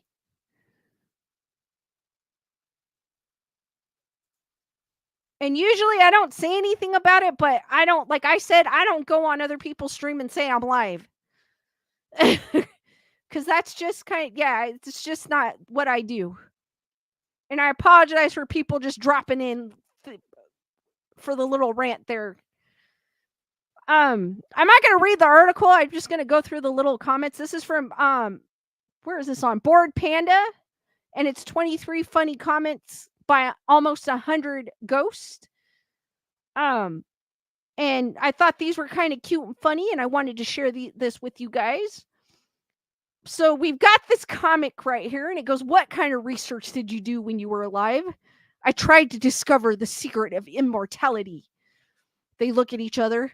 Guess you didn't succeed, huh? Cha-cha-ching. It's bad. I mean, it's dad jokes, but Melissa just got kicked out. What? That's weird.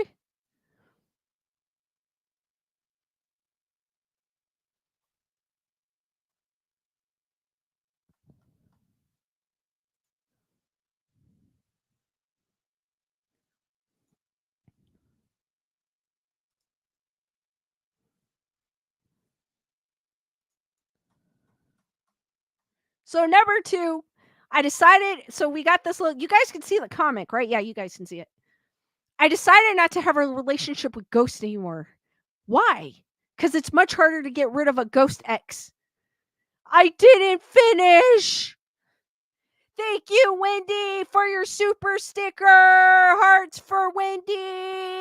I'll give you, I don't know which one you want, so I'll give you.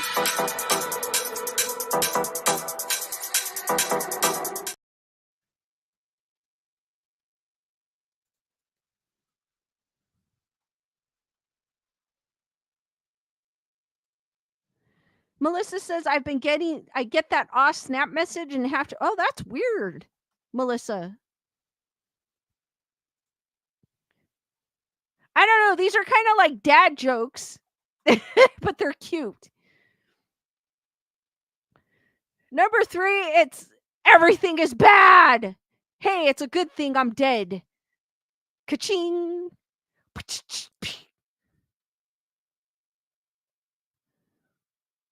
Anne goes, I love the skeletons. Thank you, Anne. I appreciate that.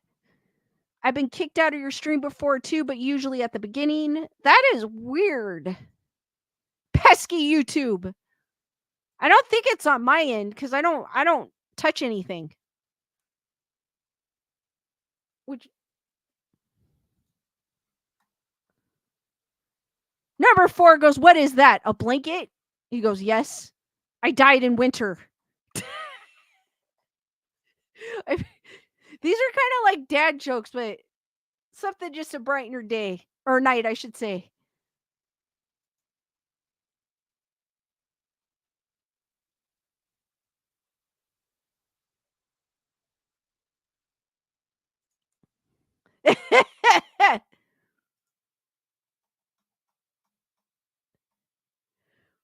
Why are you all dressed up? Because it's winter now. But you're a ghost and you don't feel cold. Yes, but I feel fashion.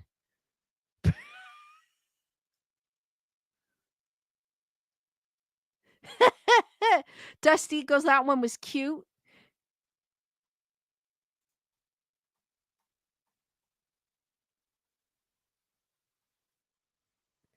One man died on his job. As a ghost, he could walk through walls. But there were no walls because it was open space. What a creepy story.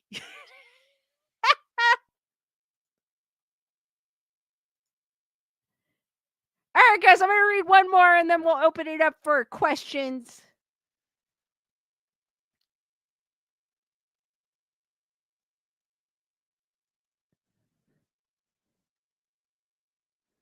I remember that you don't care about my life anymore, but I'm already dead, which means my life is over. So, how you doing? All right, I'm going to end it on that note. Guys, I'm going to open it up for question and answers. I'll stay on for a few more minutes. Could be ghost related.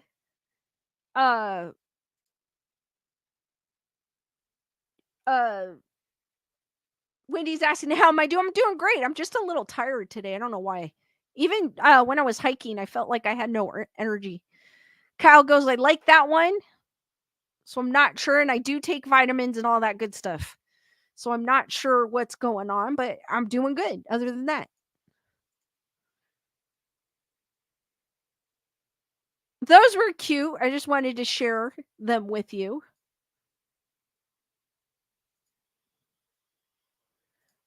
That reminds me, let me go into here.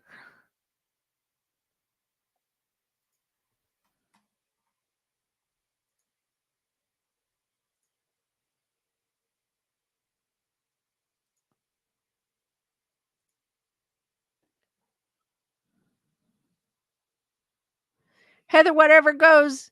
Bernadette goes, I see you, Blooming.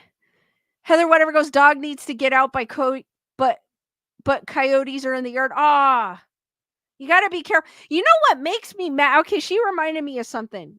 About the coyotes. The neighbors, the one that's like right on this side, they let their dogs literally like walk wherever they want. Like one day I came home, their chihuahua was walking up the street and there was nobody in the front yard. And then I was walking in the neighborhood and their dog followed me all the way up and down the hill. And I've heard the dogs late at night in my backyard because there's a fence. Well, they have a fence too, but I hear them on the other side of the fence. And I'm like, dude, there's coyotes. You guys don't care about your animals? Like, what is this? Lisa is cuter than Lewis. I miss the hikes. Have to go to bed now. Love you. Thank you. Love you too.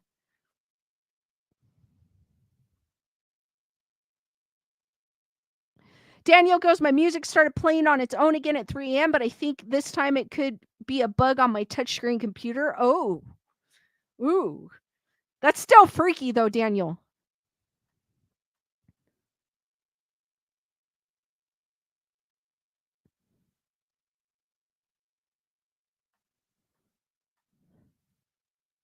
Matthew goes, I could never be vegetarian. I just like all food groups waiting for Star Trek replicators. Yes, those would be so cool.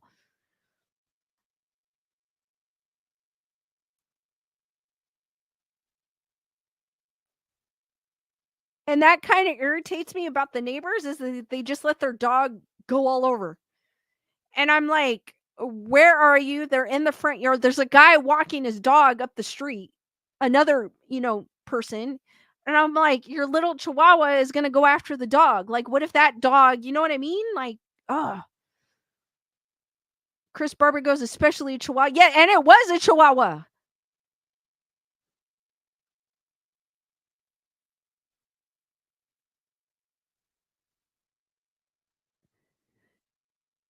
Lisa is cuter than Luz. I have a 22-pound chick asshole, hence Capone.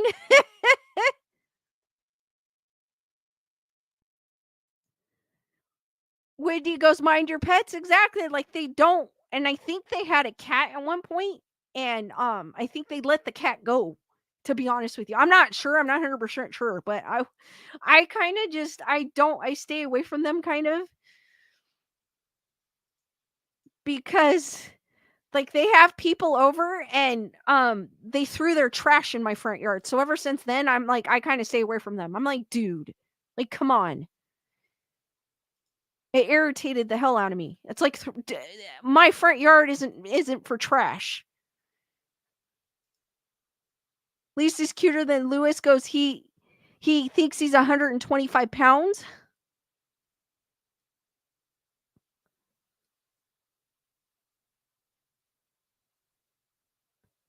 Delia Lux, what is up? Heather, whatever goes, oh, you have bobcats. That's even worse. I mean, we have a big coyote problem here. So whenever the neighbors always post on the website that I was talking about on one of my previous streams, the Facebook group, and they always say, oh, I saw a coyote in my yard. Be careful and stuff like that. Because there's people here that the coyote actually attacked their animals, and I feel bad. I mean, we're trying to coexist with them. At the same time, I feel bad for the pets. So you kind of just have to, I mean, we kind of have to live with them. Oh, that reminds me. I know I'm like just going rambling off, but I was hiking, right? And this is the second time I've seen this. I saw this guy, and mind you, the snake was off the path in the brush, right? I saw this guy. I don't know what kind of snake it was. I saw this guy, and he had 2 hiking sticks, and he was pounding the snake. I saw another guy do it too. I saw another guy on a wallet I want to say about this time last year, do it too. And it kind of irritated me. They were killing the snakes. And I'm like, what? I didn't know what kind of snake it was, but still, the snake was off the path. If he's not attacking you, like, leave the snake alone. I've had snakes walk by me, slither by me, I should say, and they weren't rattlers. And I think one of them was, but I'm saying if it's off the beaten path and going into the brush, let it go into the brush. This is their house. You know what I mean? We're coexisting with them. Julissa goes, no, poor snakes. I know there's some people that don't like snakes, but I'm like, if the snake isn't doing anything, then why are you going to badger it with your, like, literally, he was like this. And I walked by and I'm like, the poor snake. Bernadette goes, poor snakes. I get it. They're some of them are rattlers, but still. Gunner Girl goes, they're hungry, so they come looking for food, talking about the coyotes. Yeah, they're hungry and they're thirsty sometimes.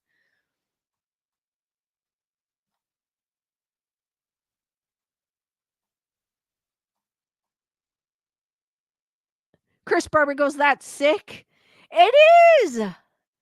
I know, I understand we've got rattlesnakes. I mean, I almost stepped on a baby rattler, but I didn't kill it. I walked away. I almost stepped in one because I was walking off the path. I don't know why I did. I just did that one time and I almost stepped on a baby rattler, but I didn't kill it. I just walked away and I just made sure there was no mama rattlers in the way. Kyle goes, in Alberta, there's rattlesnakes everywhere, but the province is rat free. I know they're there for a reason. And for them to kill them like that, and it's like, come on. I understand if it's at your house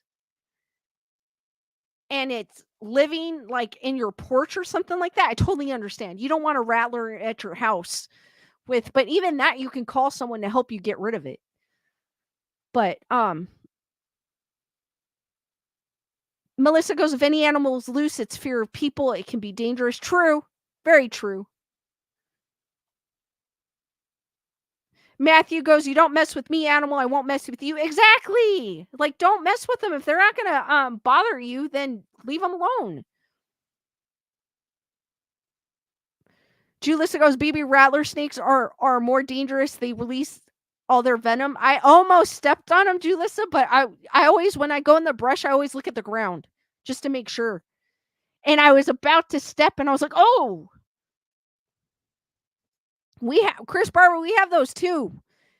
And I think that, I don't know what kind that poor snake was. All I saw him was the guy who kept, hitting him with his hiking pole. And I was like, dude. And mind you, he was in the brush. Like, he was probably going over to his den or something or whatever. You know what I mean? Like his home or looking for food. Leave him alone. Kyle goes, some people just want to hurt or kill something. Daniel goes, we save our spiders, just put them outside unless it's a black widow. I'm the same way, Daniel. If it's a black widow or a brown recluse, that's where if it's something that can hurt me, then yeah, I get it. But if I'm on a trail and I see the snake and it's not coming my way and it's going to do its thing, I don't care if it's a rattler. I think I've seen one, but he was in the brush. I leave it alone. Like, I don't go out of my way to hit him with my hiking pole. We're living in their home. They were here before we were even here. Matthew goes, one snake we have here in Florida, the indigo snake, it's illegal because it's endangered. Wow. Well, if the people here keep killing snakes, it's the rattler is probably going to be endangered in this area.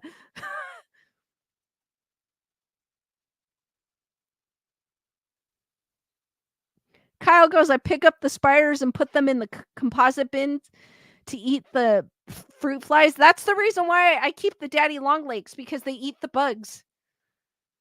Unless, like, if it's a black widow or brown recluse, that's when I draw the line. But if they're in a place where I'm not going to go, then I'll just leave them alone. But if it's in my room, then that's a different story.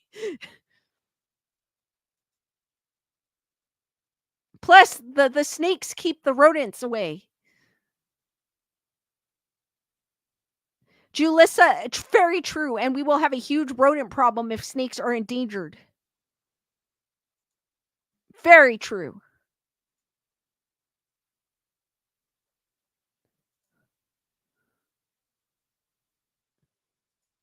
I saw that today and I was like, I didn't tell him anything, but it's not the first time I've seen it. I've seen it before. Like, and it was in the middle of the walking trail and somebody killed it. And I was like, I saw, last week I saw a baby snake. And I was like, oh, a baby snake. I let it go. It was just going across the path. I'm going to leave it alone.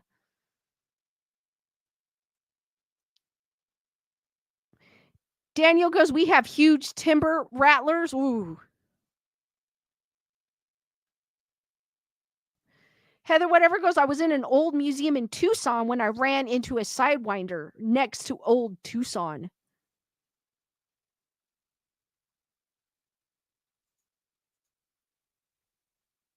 That is crazy. All right, guys, any last minute questions? And we will now head over to Nerd Report. You should automatically be redirected, but if not, we're all going to head to Nerd Report if you guys want to head over there. But you should be, let me recheck real quick just to make sure. You should be redirected over there. Yes. But if you're not, we're going to head over to Nerd Report. But before then, do you guys have any last minute questions? Melissa goes, this is scary. Can we talk about Ghost again? Lisa Boo goes, thanks, Lisa. Great stream. Chameleon has a deadly trouser snake. Oh, wow. Bernadette goes, thank you, Lisa. Keep blooming. Julissa goes, thank you so much, Lisa. Great show. Thank you, guys. I appreciate you guys. Thank you. Heather, whatever goes, the ghost of snakes. Dusty, always a good fun. Lisa, have a good night. Thank you, Dusty. I appreciate it. Thank you, Kyle.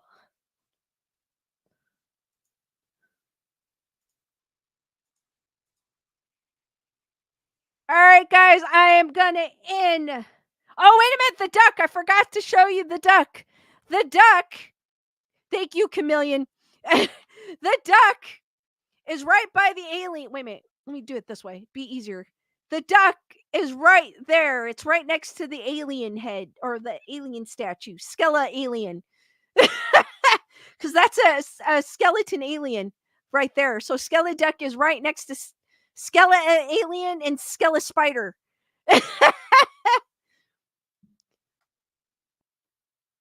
Daniel goes, I see the duck. Kyle goes, I was right. Wendy goes, great live stream. Thank you. All right, guys. I will see you on the next one. Keep an eye on my socials. It should be Saturday at 7 p.m. Pacific Standard Time. We are all going to head over to Nerd Report now. You should be redirected automatically. If not, head there if you would like to. Say Wolf Raid or Grayson Report sent me.